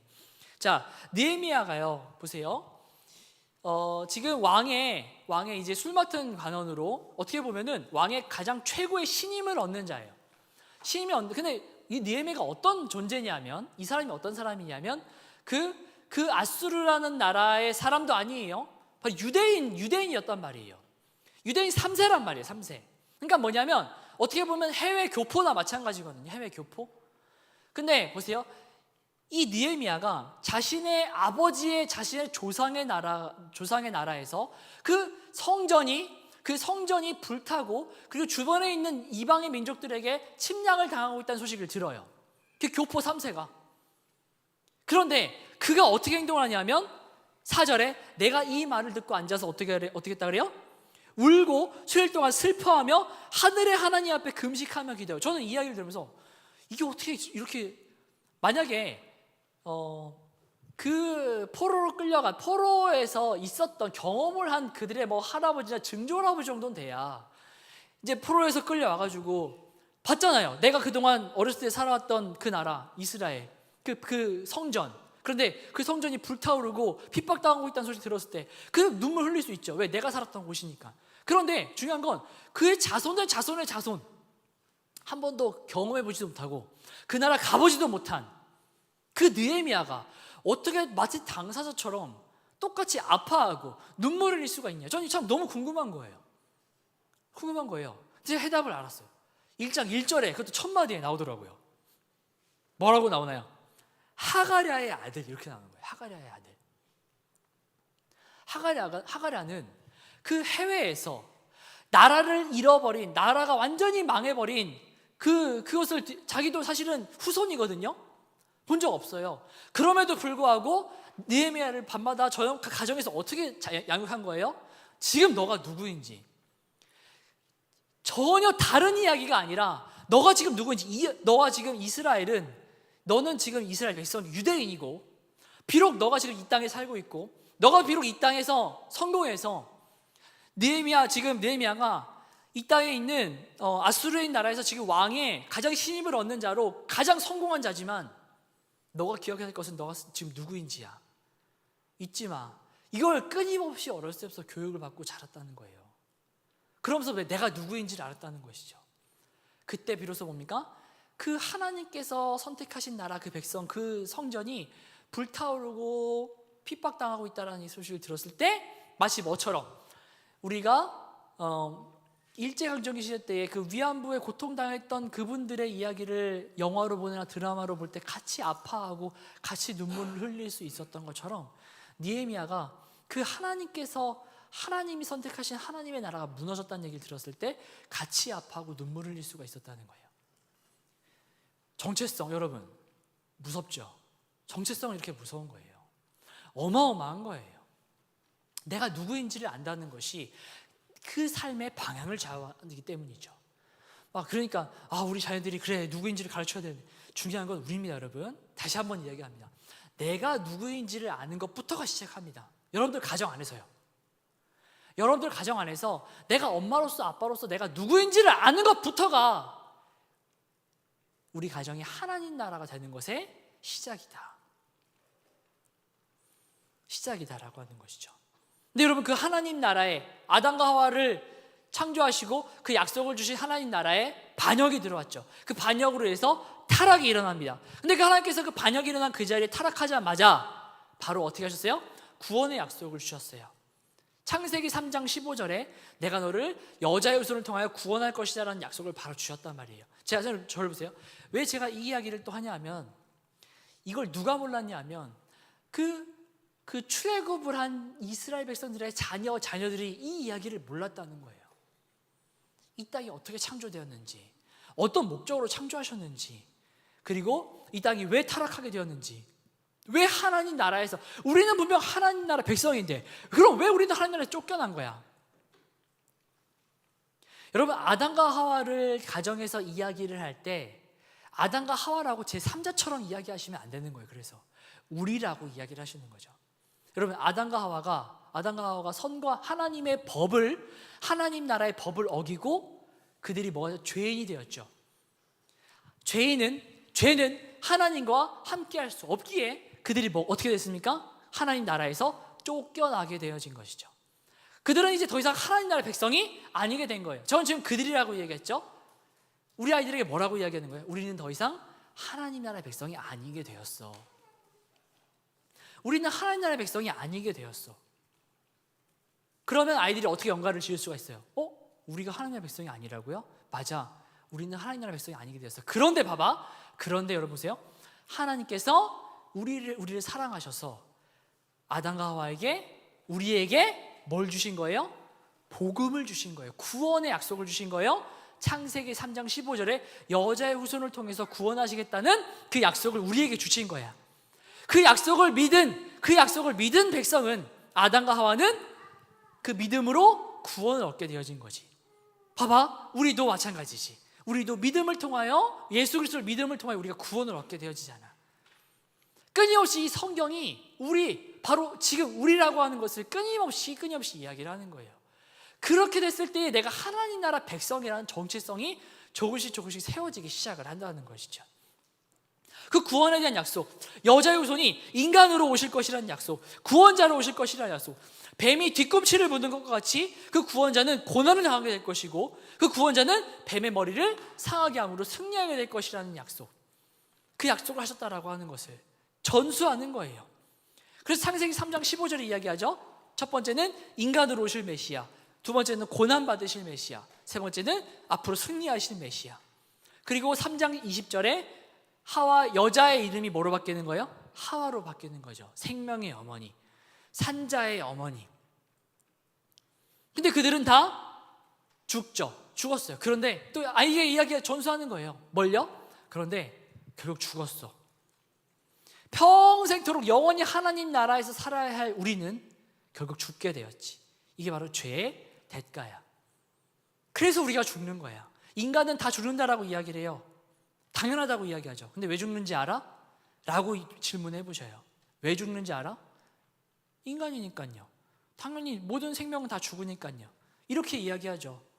왜 죽냐 하면 바로 인간이 하나님 나라의 법을 어겨서야. 아주 당연한 생리적인 현상, 사람이 죽는 것, 그렇죠? 이것이 바로 성경적으로 해석이 되어져야 되는 거예요. 계속 끊임없이 노출이 되어야 되는 거죠. 그 영원한 죽음의 형벌을 받게 되었지만 아담이 창세기 3장 15절에 그 구원의 약속을 듣고 약속을 믿고, 그리고 믿음으로 내 아내의 이름을 산자의 어머니 하와라고 이름을 짓고, 그리고 왜요? 왜냐하면 하와로부터, 여자의 후손이라고 했으니까 이 하와로부터, 내 아내로부터 자녀가 태어날 것이기에 바로 생명의 어머니, 여자의 후손으로 우리를 다시 하나님 나라의 백성 되게 하셨다고 했으니까 바로 당신은 생명의 어머니입니다. 이게 뭐야? 아담이 하나님이 주신 이 복음을, 구원의 약속을 믿었다라고 하는 거예요. 자, 그럼 보세요. 아담과 하와가 에덴 동산에서 쫓겨났죠. 그럼 아담과 하와의 삶의 목적은 뭐가 되겠습니까? 아담과 하와의 삶의 목적이 뭐가 되겠어요? 이제 불러 모아서, 가족들 불러 모아서, 야, 우리 이제 쫓겨났으니까 우리가 알아서 먹고 살아야 돼. 이제부터 난 농사 짓고 이제부터 우리 가정을 위해서 살아갈 거야. 근데 여러분 보세요. 가인과 아벨이 태어났잖아요. 가인과 아벨이 태어났어요. 하나님 분명히 약속하셨단 말이에요. 여자의 후손. 후손이 진짜 태어났어요. 근데 이 여자의 후손을 통해서 우리를 다시 하나님 나라의 백성으로 돌아오게 할 거라고 하나님께서 약속하셨잖아요. 믿잖아요. 그러니까 밤마다 이 아이한테 뭘 이야기하겠어요? 가인과 아벨에게. 아빠라면, 여러분들이 아담이라면, 하와라면 뭘 이야기하시겠냐고요? 우리가 누구인지. 가인아, 아벨아, 제가 만약에 가인과 아벨이라면 매일마다 높은 산 위에 올라가서, 그래서 만약에 하나님이 너 나가라고 하셨잖아요. 에덴 동산에서 나가라, 쫓겨났어요. 그렇죠? 제가 항상 이 얘기할 때마다 그 하는 예화가 있는데, 아마 제가 공동체 다니면서 했던 적도 있어요. 혹시 여러분들 자녀들이 너무 속썩이고 말 안 들어서 나가라고 해서 쫓아내 본 적 있으신가요? 네. 제가 아직 저는 쫓아내 본 적은 없지만 제가 쫓겨나 본 적은 있어요. 저희 어머니한테 쫓겨나 본 적이 있거든요. 자, 쫓아내 보신 적이 있다 한번 손 한번 사. 굉장히 많으시네. 자, 어디 가던가요? 그 아이가 쫓겨남 당해서 대물을 발로 차. 그러니까 그 아이가 쫓겨남 당했어요. 아담과처럼. 어디까지 갔나요? 이걸 물어보는 거예요. 대문 앞에 있었나요? 또 집 근처에 돌아다니셔서 또 할머니 집으로 갔군요. 저도 쫓겨나 본 적이 있는데 집 앞에 벤치에 앉아 있었어요. 제가 자녀의 입장으로서 쫓겨나 본 당함, 혹시 쫓겨나 본 경험이 또 있으신 분? 경험이 있으시구나. 저는 좀 쫓겨나 본 경험자로서 쫓겨나 보니까 갈 데가 없었어요. 아마 여러분 자녀들도 똑같았을 거예요. 갈 데가 없었어요. 근데 여러분 보세요. 아담과 하와 쫓겨났죠. 하나님의 자녀 백성 쫓겨났어요. 어디까지 갔겠어요? 하와한테 여보, 이제 우리는 쫓겨났어. 우리가 먹고 살아야 돼. 가자. 터덜터덜. 제가 만약에 집에서 쫓겨났다라고 해서 난 이제 더 이상 집에서 살 수가 없어. 쫓겨났어. 앞으로 난 내 인생을 살아야 돼. 하면서 제가 막 가면서 앞으로 나 어떻게 먹고 살지? 막 이러고 이제 막 제가 살 길을 갔다고 생각해 보세요. 아니죠? 그렇게 생각도 못 해요. 왜냐하면 우리 집은 여기니까. 우리 집이 여기잖아요. 비록 나는 지금 어떻게 했지만 쫓겨났지만 나를 다시 부르실 엄마가 여기 있다라고 하는 걸 알고 있으니까, 믿고 있으니까. 그래서 문 앞에 있었어요. 저는 아담과 하와가 어디까지 갔을 거 아니에요. 저는 딱 에덴 동산에 천사가 불칼 들고 서 있다라고 하는데 저는 딱 여기까지만 있었을 것 같아요. 그러면서 저 안 들어갈 거예요. 여기 지금 나와 있잖아요. 여기서 할 거예요. 이랬을 것 같아요. 왜냐하면 하나님이 뭐 하셨어요? 아담과 하와에게 쫓겨나기 전에 내가 너를 다시 회복시킬 거라고. 무엇으로 말미암아? 창세기 3장 15절에 여자의 후손에, 그 여자의 후손의 죽음과 희생으로 말미암아 다시 너희를 살릴 거야. 너희는 죽음의 존재지만 내가 너를 다시 내 나라 내 백성으로 다시 돌아오게 할 거야 라고 약속을 받았잖아요. 이걸 믿으면 나 이제 쫓겨났으니까 계속 가겠어요? 저는요 근처에서 살았을 것 같아요. 내가 살았던, 하나님과 함께 동행하며 살았던 그 하나님의 나라를 보면서, 그리고 내 자녀가 가인과 아벨이 태어났다면 매일마다 높은 산에 올라가서 엄마 아빠가 살았던 그 하나님 나라, 하나님이 계시는 그곳을 매일매일 보여줬을 거예요. 우리는 원래 저기 살았던 사람들이야.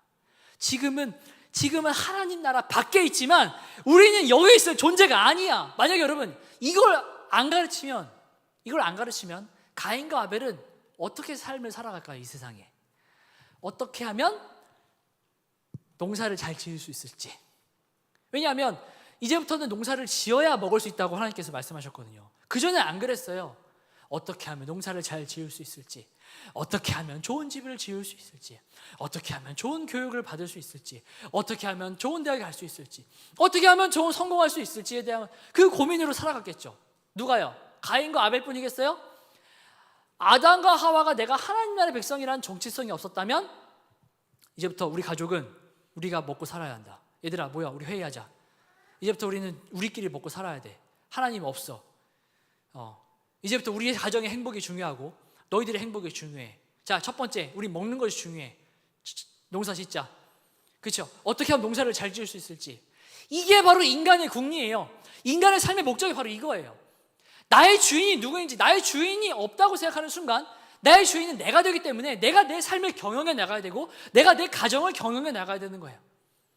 그러니까 이게 당연한 수순이거든요. 지금 이 사회가, 이 세대가 바로 그런 세대인 거죠. 창조 이후로부터 이 세대로 살았던 거예요. 그런데 보세요, 아담과 하와는 하나님의 약속을 믿고 내가 누구인지를 알았기 때문에 그것을 내 자녀에게 끊임없이 가르치고 전수할 수 있었다는 것이죠. 내가 누구인지 언젠가 하나님이 약속하셨기 때문에. 그러니까 아담과 하와의 목적은 나에게는 약속하셨잖아요. 아담과 하와는 자신한테 약속하셨잖아요. 근데 누구는 그 약속을 못 들었어요? 가인과 아벨은 그 약속을 못 들었어요. 나는 그 약속을 들었으니까 믿는데 얘는 못 들었으니까 그 약속을 어떻게 하겠어요? 내가 가르쳐야죠. 뭘요? 하나님의 구원의 복음을 가르쳐야 된단 말이에요. 뭐 할 때까지? 뭐 할 때까지? 얘가 믿을 때까지예요. 왜요? 그게 믿어져야 내가 하나님 나라의 백성임을 알 수 있거든요. 만약에 안 믿어지고 이걸 지식으로만 안다면 알겠어요, 저 하나님 나라의 백성 맞고요, 예, 하나님 나를 구원하셨고요, 말은 잘하겠죠. 그런데 얘의 정체성은 뭐에 있는 거예요? 이 세상에 어떻게 하면 행복하게 살 수 있을까가 되는 거예요. 하나님 나라를 소망하지 않는 거예요. 왜냐하면 약속을 믿으면 그 약속이 성취될 것을 기대하겠죠. 그 기대함으로 살아가야 하죠. 그러니까 아담과 하와의 삶의 목적이, 그 가정의 목적이 뭐가 되는 거예요? 그 약속을, 하나님의 약속을 전수하는 것. 내가 누구인지, 하나님이 어떻게 창조되었는지. 그럼 가인과 아벨, 여기서 가인이 아벨을 죽였지만 그 이후에 있는 자녀들을 똑같이 나중에 셋이 태어났죠? 그럼 아담과 하와가 가인과 아벨은 다르게 가르치고 셋은 또 다르게 가르쳤겠어요? 아니죠. 셋도 똑같이 가르쳤겠죠. 뭘 가르쳤겠어요? 우리가 누구인지, 이 땅이 어떻게 창조되었는지. 그러니까 창조부터 가르쳐야, 하나님의 역사를 가르쳐야 내가 누구인지를 알 수 있으니까 하나님의 역사를 가르치고 하나님의 구원을 가르치는 거예요. 그리고 이 땅 가운데 우리는 그 약속이 이루어질 때까지 어떤 가정에서, 사회에서, 학교에서 어떻게 살아가야 되는지를 가르치는 것이죠. 다른 사람들이 다 그렇게 생각하지 않더라도, 사람들은 자신을 그렇게 생각하지 않더라도 나는 내가 누구인지를 명확하게 알기에 내가 가야 될 방향성은, 우리 가정이 봐야 될 방향성은 명확하게 결정이 되는 거예요. 여러분, 제가 신앙전수대에서 이렇게 얘기하면요, 그렇게까지 또 막 사명자 그렇게까지 생각을 해야 되냐고, 너무 그렇게 막. 왜요? 힘든 건 싫으니까, 고생하는 거 싫으니까. 그래놓고 자신의 생명을 버리면서 우리를 구원하신 그 예수님의 그 사랑을 통해서 구원받은 그 사랑은 너무나 간절한데 내가 그 삶을 살아가라고 하는 것은 힘들고 싫은 거예요. 가정 안에서 너무 앞뒤가 안 맞는 이기적인 모습 아닙니까? 그렇죠? 아주 그런 타락한 세상 가운데에서 하나님은 그 약속을, 언약을 선포하셨다는 그 사건이 아담과 하와에게 실체였고 그의 자녀들에게도 실체였습니다. 이것이 아담과 하와가 받은 사명이었습니다. 그 사명은 자손을 통해서 하나님 나라를 확장해 가라는 그 사명이었어요. 다시 한번 이야기해요. 하나님 나라를 확장해 가라는 사명. 즉 그가 언약을 깨고, 아담과 하와가 언약을 깨고 모든 인류가 타락하게 되었지만, 하나님 나라에서 쫓겨나게 되었지만, 그러나 하나님의 약속을 다시 믿고 메시아의 길, 다시 오실 그 예수님의 길을 예비하는 그 사명의 길을 받은 것이죠. 아비로서, 어미로서 구원자의 길을, 다시 오실 그 오실 예수님을 예비하는 그 사명을 받게 된 거예요. 그뿐 아니죠. 그렇게 함으로써 나는 이제 그 메시아를 믿은 나는, 아빠는, 엄마는 그 약속을 이제 자녀들에게 전수함으로써 자신의 자녀를 하나님 나라 백성으로 다시 회복시키는 사명이 있는 겁니다. 자, 결국 이 사명의 목적은 뭐냐면 회복입니다. 회복이 있는 거예요. 뭐의 회복이겠어요? 하나님 나라의 회복인 거예요. 다시 한번 이야기할게요. 가정. 자, 그럼 뭐가 중요하냐면 이 회복은 지금 누구에게 필요한 회복이겠어요? 우리에게 필요한 회복이겠죠. 이 신앙전수, 이 캠프는요, 결국 나의 회복이 필요한 거예요. 우리 어머니, 아버지들의 회복이 필요한 거예요. 무엇으로서의 회복이겠어요? 무엇으로서의 회복? 하나님 나라의 백성. 하나님 나라의 백성이라는 회복인 거예요. 우리가 먼저 하나님 나라의 백성의 회복이 필요한 것이죠. 여러분, 이 회복이 어떻게 이 자리에서 쉽게 이루어질 수 있겠습니까? 한 번에? 아니죠. 우리도 먼저 뭘 알아야겠어요? 역사를 알아야 해요. 그냥 하나님 나라 백성, 집에 돌아가서 우리는 하나님 나라 백성. 됩니까? 내가 하나님 나라 백성이라는 정체성이 세워지면 가르치지 않아도 내 모든 가치관과 세계관이 하나님 다시 오실 하나님의 나라, 다시 오실 그 예수 그리스도에 맞춰져 있기 때문에 내가 하는 말과 행동이 다 뭐에 쏠려 있어요? 하나님 나라에 쏠려 있는 거예요. 그러니까 내가 굳이 전수하려고 하지 않아도, 내가 굳이 막 가르치려고 하지 않아도 내 가치관이 하나님 나라의 소망함에 맞춰져 있기 때문에 내 말과 행동이 여기에 쏠려 있기 때문에 옆에서 누가 봐도 우리 엄마는 그냥 하나님 나라, 우리 아빠가 살아가는 삶의 목적은 하나님 나라. 맨날 소망해, 맨날 기대해. 어떻게 하면 언제 예수님께서 오실까? 이 하나님 나라의 그리고 우리 가정의 하나님 나라인 것, 하나님 나라 된 것에 대한 그 기쁨, 그리고 우리 가정이 하나님 나라가 됨으로써 내가 엄마가 되고 아빠가 된 것에 대한 그 기쁨, 우리 엄마 아빠는 그냥 그것으로 살아가는 것 같아요. 그 삶 자체만으로 여러분, 하나님 나라의 가르침, 신앙 전수의 시작이 될 수 있는 거예요. 교회 가라, 11조 해라, 잘 섬겨라, 봉사해라. 행위를 이야기하는 것이 아니라 여러분, 신앙 전수는 정체성의 회복으로부터 시작을 한다는 것입니다. 우리의 정체성은 하나님 나라 백성입니다. 하나님 나라 백성으로 우리를 부모라는 이름을 주셨다는 거예요. 그리고 또 우리에게 어떤 정체성? 우리에게 교회의 정체성을 주신 거예요. 즉 보세요, 가정이 하나님 나라의 소망을 둔다면 그 가정이 교회에서 모여서 뭐가 되겠어요? 하나님 나라를 소망하는 교회가 되어지겠죠. 학교가 하나님 나라를 소망하는 학교라면, 그곳에서 배우는 모든 것들이 하나님 나라를 소망하고 하나님 나라 백성의 회복을 기대한다면, 내가 다니고 있는 학교와 내가 속해 있는 가정과 내가 다니고 있는 교회가 모두 하나님 나라에 속해 있는 공동체라면 당연히 그 밑에서 자라는 아이들은 하나님 나라 백성 되지 않을까요?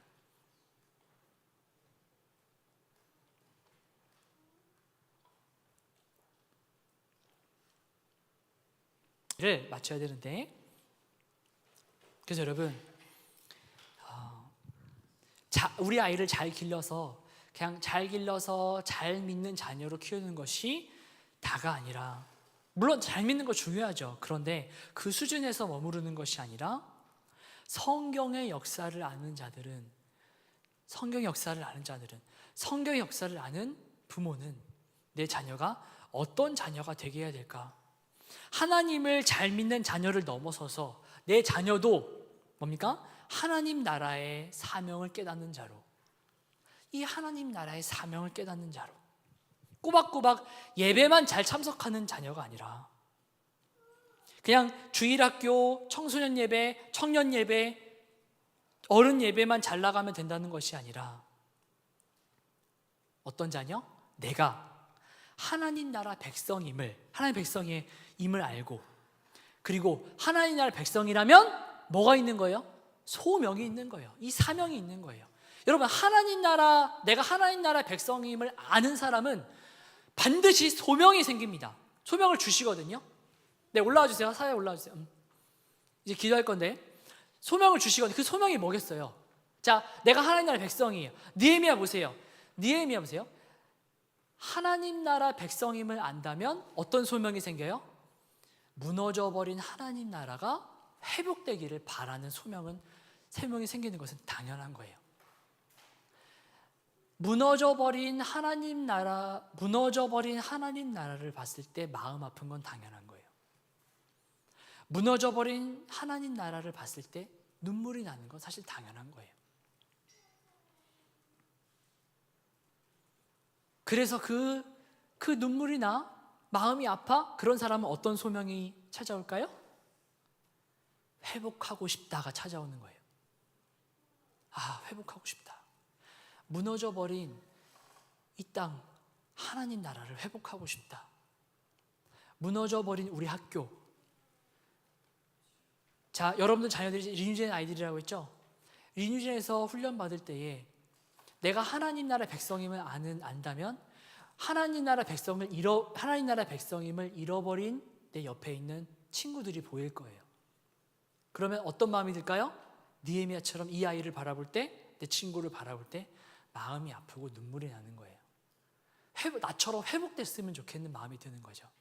이 아이가 가정을 바라볼 때 어떤 마음이 들까요? 우리 엄마 아빠가 하나님 나라 백성으로 회복됐으면 좋겠는 마음이 드는 거예요.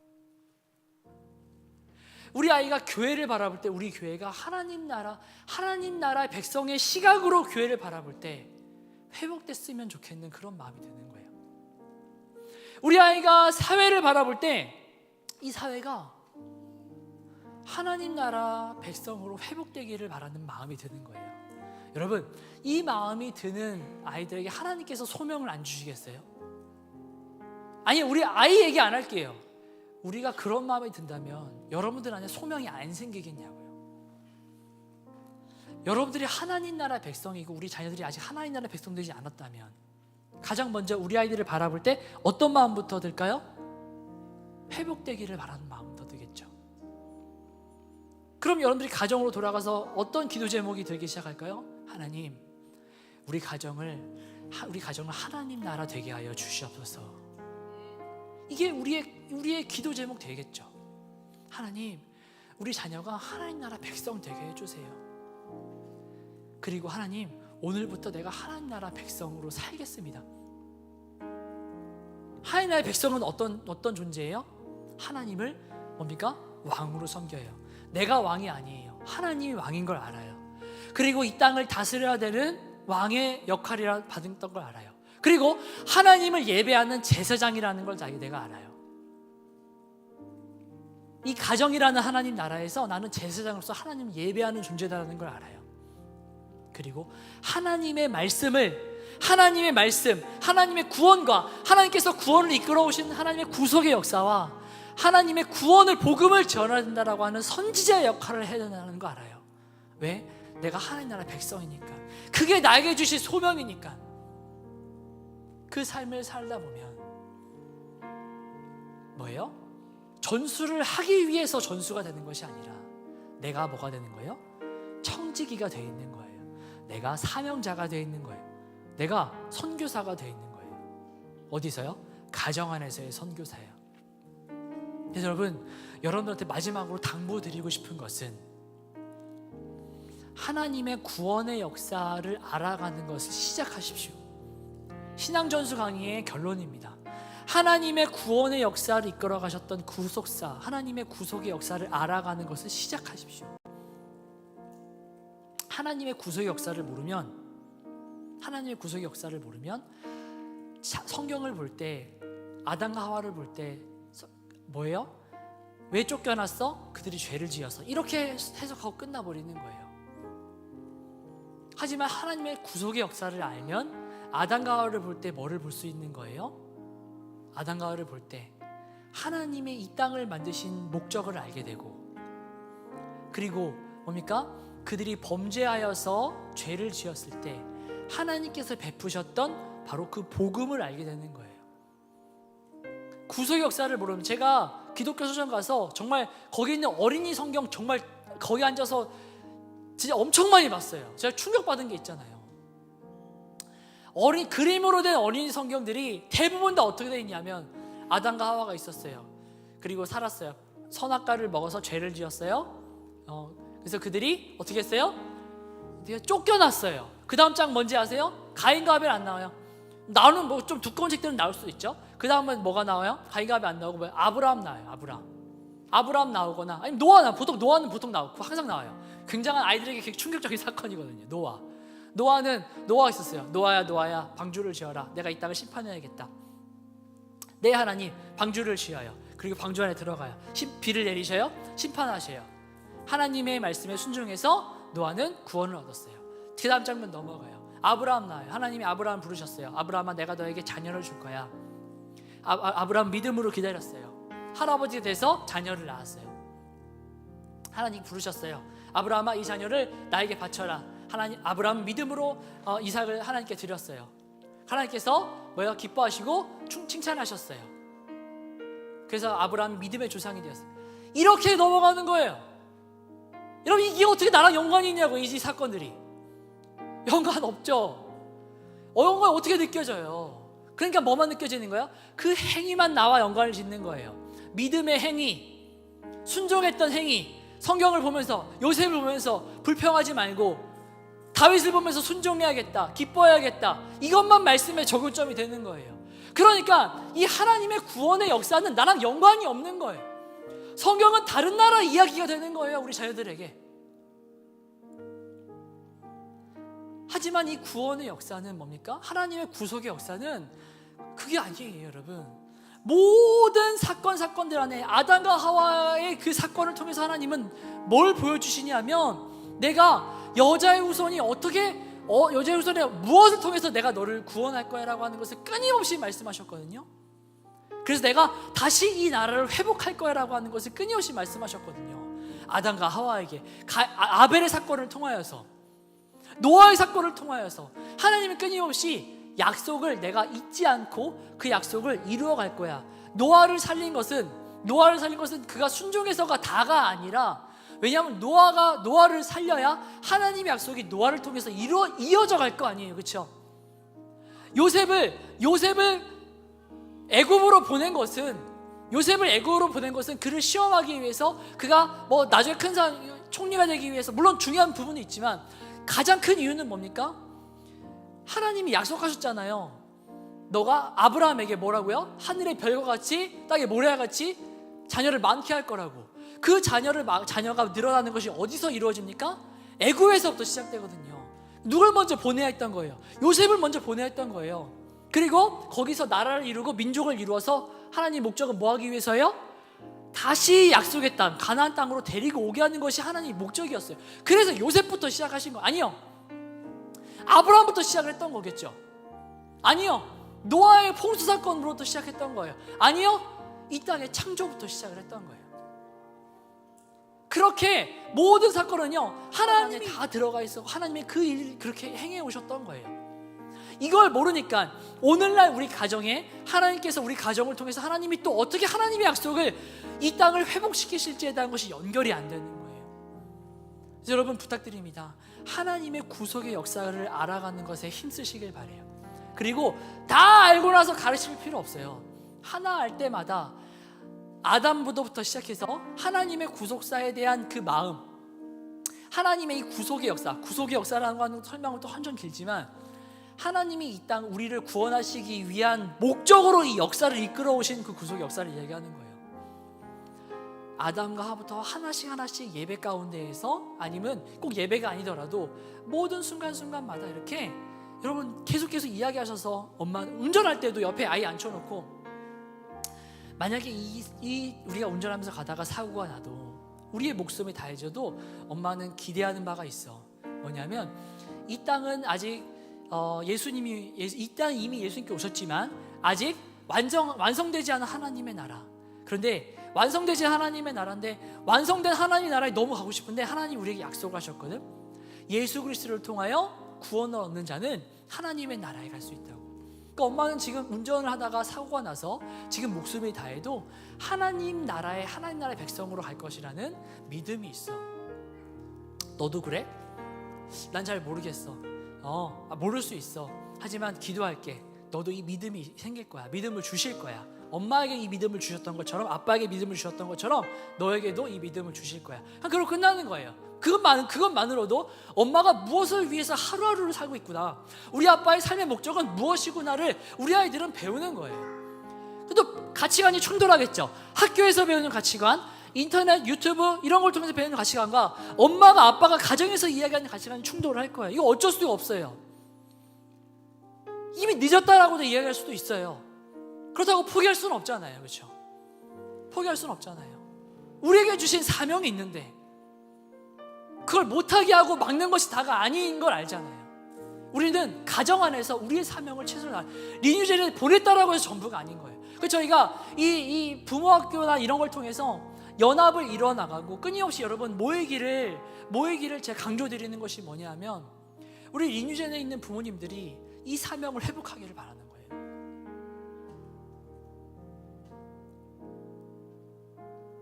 우리 40개 되는 공동체에 있는 아이들만 리뉴젠이 아니라, 아이들만 리뉴젠이라고, 우리 아이들은 리뉴젠인데 나는 리뉴젠이 아닌데, 이게 아니라 제가 이 워딩을 바꿀게요. 우리 아이들이 하나님 나라 백성이라면 우리도 하나님 나라 백성 아닙니까? 그렇죠? 그 하나님 나라가 완성된 가정이, 그죠? 리뉴젠이라는 이름으로 연합해서 전국대회 때 우리 아이들만 모이는 꿈을 꿔요. 전국대회 때 우리 아이들만 모이는 것이 아니라 그 하나님 나라 공동체인 우리 아이들의 가정이 함께 모여서, 그러면 이 삼천리는 감당할 수, 우리가 매년마다 모여서 이런 운동장, 월드컵 경기장에 이런 데 모여서 우리가 누구인지, 무엇을 위해서 세상에 나아가야 하고, 무엇을 위해서 우리 가정이 함께 나아가야 되는지를 서로 같이 그 비전을 나누고, 같이 꿈을 꾸고, 그리고 각자의 지역으로 흩어져 나아가 그 지역의 교회와 가정을 위해서 함께, 가정의 회복을 위하여 함께 또 싸우고, 그리고 다시 또 모여서 우리가 어떻게 그동안 한 분기 동안 어떻게 우리가 또 삶을 살았는지 서로 나누고 뜨겁게 눈물을 흘리고 손잡고 기도하고, 그리고 다음에 우리가 또 만날 때까지 각자의 교회에서, 각자의 직장에서, 각자의 자리에서 어떻게 하나님 나라의 회복을 위하여 우리 가정은 앞으로 어떻게 살겠습니다, 우리 가정은 어떻게 살겠습니다, 서로 그 결단을 선포하고, 그리고 다시 또 모여서 그 말씀대로 살아간 것을 서로 이야기하고 간증하고, 마치 초대교회처럼. 초대교회는 그래서, 초대교회 예배가 왜 뜨거웠는지 아셔요? 초대교회 안식일마다 모일 때마다 누가 자꾸 사라지는 거예요. 감옥에 갇혔대. 예수가 그리스도임을 전하다가 감옥에 갇혔대. 돌에 맞아 죽임을 당했대. 근데 우리는 여전히 또 모여서 이렇게 하나님을 예배하네. 다음 예배 때 또 내가 없을지도 모르고 저 사람이 없을지 모르는 거예요. 그러니까 예배 때마다 그 뜨거운 감격의 눈물이 흐르는 거예요. 초대교회 때에는 소명 따라 살기 때문에 그래요. 소명대로 살면 여러분, 그리스도인끼리 모이는 그 연합의 그곳은요, 눈물이 안 날 수가 없어요.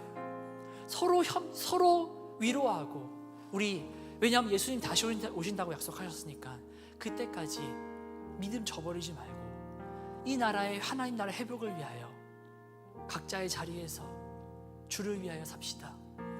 그리고 다음 주에 못 만나더라도 우리가 그곳 하나님 나라에서 함께 또 만납시다. 우리 가정, 우리 아이들과 함께 이런 약속을 하며, 이런 이야기를 하며 살아야지 않겠습니까? 이 시간 우리 찬양합시다. 이 찬양, 우리는 주의 백성이오니라는 찬양인데요, 모두 아실 거예요. 이 찬양을 통해서 다시 한번 우리의 믿음과 우리의 신앙을 고백하길 원합니다.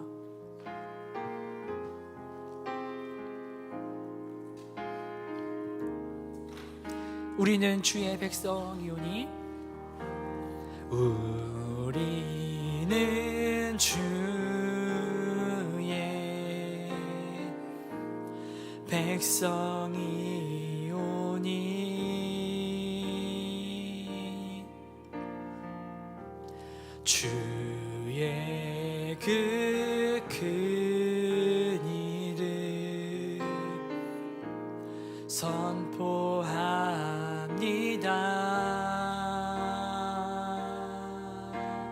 우리 가정, 이곳 어두운 세상에 우리를 빛으로 부르셨네.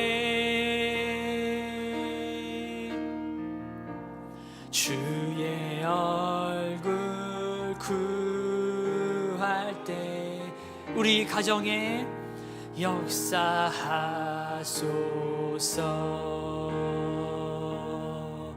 교회를 세우시고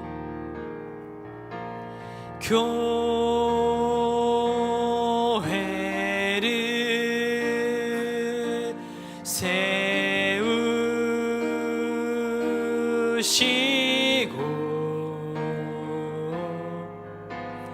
이 우리 가정이에요. 땅 고쳐 주소서.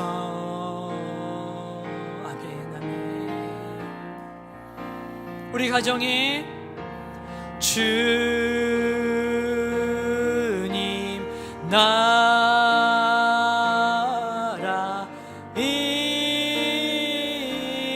임하시고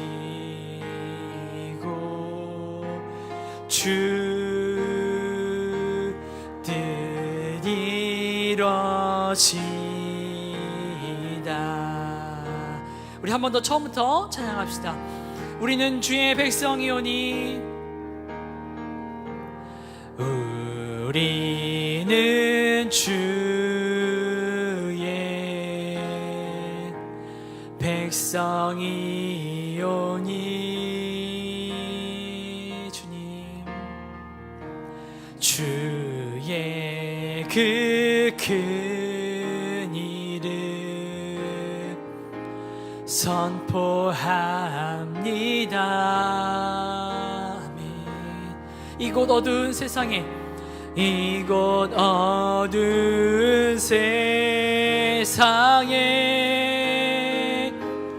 빛으로 부르셨네. 주의 얼굴 구할 때 역사하소서.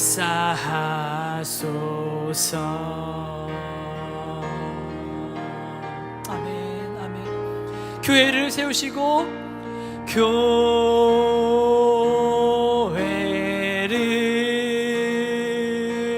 세우시고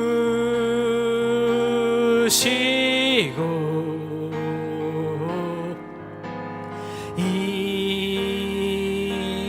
땅 고쳐 주소서. 아멘, 아멘. 주님 나라 임하시고 주님 나라 임하시고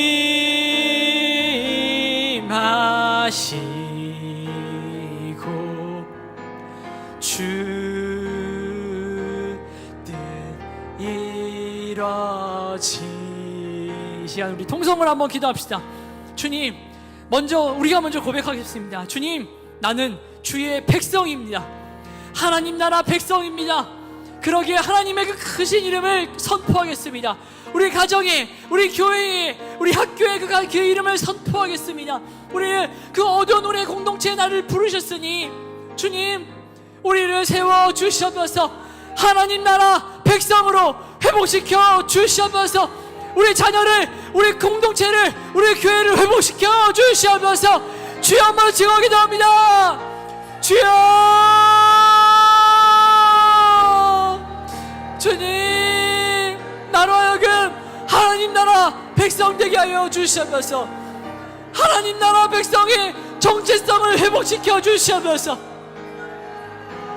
세상을 바라보지 않고 나의 행복을 바라보지 않고 아버지 하나님, 이 땅을 창조하신 하나님 나라, 아버지 이 땅이 무너져버린 하나님 나라, 그 하나님 나라의 회복을 소망합니다. 아버지인 나부터, 어머니인 나부터 이 하나님 나라의 회복을 소망합니다. 주님, 하나님 나라 백성으로 이 땅에 하나님 나라 회복을 소망하오니 주여, 나로 하여금 아버지 하나님 그 삶을, 그 정체성을 잃어버리지 않도록 주여 붙잡아 주시옵소서. 주여 붙잡아 주시옵소서. 하나님의 구속의 역사를 알게 하시고 하나님의 구속의 역사를 통하여 하나님의 마음과 하나님의 사랑을 깨달아라. 내가 누구인지를 깨닫기를 소망합니다.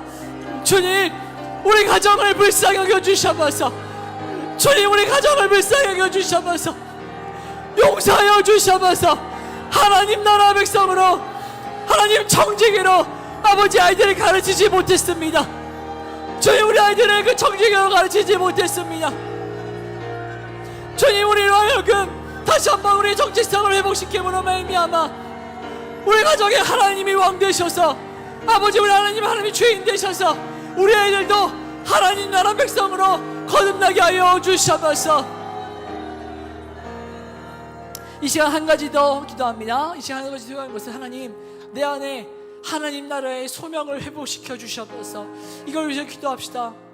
하나님, 무덤덤해진 나의 모습, 나의 신앙, 하나님 다시 한번 성령께서 내 안에 임재하셔서 무너져버린 이 땅, 무너져버린 하나님의 나라, 이 땅 가운데 있는 하나님의 나라, 무너져버린 이 나라의 백성들, 우리 아이들을 바라봤을 때에 니에미야처럼 가슴 아파하고 눈물을 흘릴 수 있는 뜨거운 마음을 회복시켜 주시옵소서. 우리 아이들을 바라봤을 때 우리 아이들이 잘 살고 건강하고 행복하게 되는 마음보다 우리 아이들이 하나님 나라의 회복을 갈망하는 하나님 나라의 백성으로 회복되기를 간절히 바라는 그 소망함이 나에게 회복되게 하여 주시옵소서. 이 교회를 바라봤을 때에, 가정을 바라봤을 때에 니에미야처럼 눈물을 흘려 기도할 수 있는 그 간절한 마음을 회복시켜 주시옵소서. 주여 한번 치고 기도합니다. 주님, 주님, 내 안에 하나님 나라의 회복을 갈망하기 원하는 아버지 그 갈망을, 그 소망함을 부어주시옵소서. 돌같이 굳어졌던 나의 마음, 아버지 하나님, 얼음같이 차가웠던 나의 마음 안에 영혼을 사랑하는 마음, 아버지의 영혼이 회복되기를, 소생하기를 바라는 그 마음을 우리 부모님들에게도 부어주시옵소서. 부어주시옵소서. 주님, 주님, 그래서 우리 선생님뿐 아니라 우리 선교사님들뿐 아니라 우리 목사님 사모님들뿐 아니라 우리 가정에 어미인 내가, 아비인 내 나부터라도 아버지 이 땅 가운데 하나님 나라의 회복을 갈망하며 나아가는 아버지 그런 느헤미야 같은 아버지 그 마음, 그 굳은 아버지 하나님 믿음을 나에게 허락하여 주시옵소서. 아버지 하나님, 너무나 그 신앙을 전수하기 원합니다. 주여 붙잡아 주시고 지혜를 허락하여 주시고 아버지 하나님 굳건한 믿음을 허락하여 주시옵소서. 아버지 하나님, 믿음으로 나아갑니다. 결단하며 나아갑니다. 주여 붙잡아 주시고 인도하여 주시옵소서.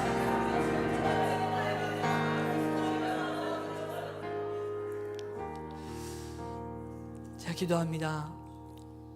사랑의 주님, 신앙을 전수하고 싶습니다. 우리의 생각대로, 우리가 알고 있는 삶의 경험과 지식대로 아이들에게 전수해봤지만 하나님, 결국 아버지 그 전수를, 신앙을 전수하기 위해서 아버지 먼저 나부터, 우리 가정부터 하나님 나라 백성의 회복이 되어야 되는 것을 알았습니다. 하나님, 다시 한번 우리 안에 성령을 통하여 하나님 말씀이 깨달아지는 하나님의 마음과 사랑이 깨달아져서 우리가 먼저 하나님 나라 백성 되게 하여 주시옵소서. 그리고 이 땅에 무너져버린 우리 가정을 봤을 때에, 무너져버린 하나님의 나라를 바라봤을 때에, 하나님 우리 가정 회복시켜 주시옵소서라고 고백하고, 그것이 내 삶의 목적이자 우리 자녀를 키우는 아버지의 방향이자 마지막 소원 되게 하여 주시옵소서. 그래서 주님, 이 자리에서 이제 고백합니다. 우리의 소원은 우리 가정의 하나님 나라의 회복입니다. 우리의 소원은 우리 가정의 하나님이 왕 되심입니다. 하나님, 나부터 아버지 그것을 회복시켜 주시고, 나를 통하여서 우리 아이들이, 그리고 우리를 통하여서 우리 학교가, 우리 교회가 그 하나님 나라의 회복을 통하여서 아버지 하나님, 대한민국과 온 열방이 아버지 주님께 돌아오는 것을 꿈꾸고 그렇게 살아가는 한 사람의 그리스도인으로, 선교사로 살아갈 수 있는 우리 모두 될 수 있도록 주님께서 인도하여 주시옵소서. 아버지 하나님, 이 시간 이후로도 모든 시간들을 통하여 하나님께서 우리에게 부어주시는 그 마음 가운데 순종케 하시고 새기게 하시고 우리의 삶 가운데 적용함으로 말미암아 열매 주님께 올려드릴 수 있도록 주님 인도하여 주시옵소서. 주님 감사를 드리며 우리를 구원하신 예수 그리스도의 이름으로 기도드리옵나이다. 아멘. 하나님께 영광 말씀을 드립니다. 아멘.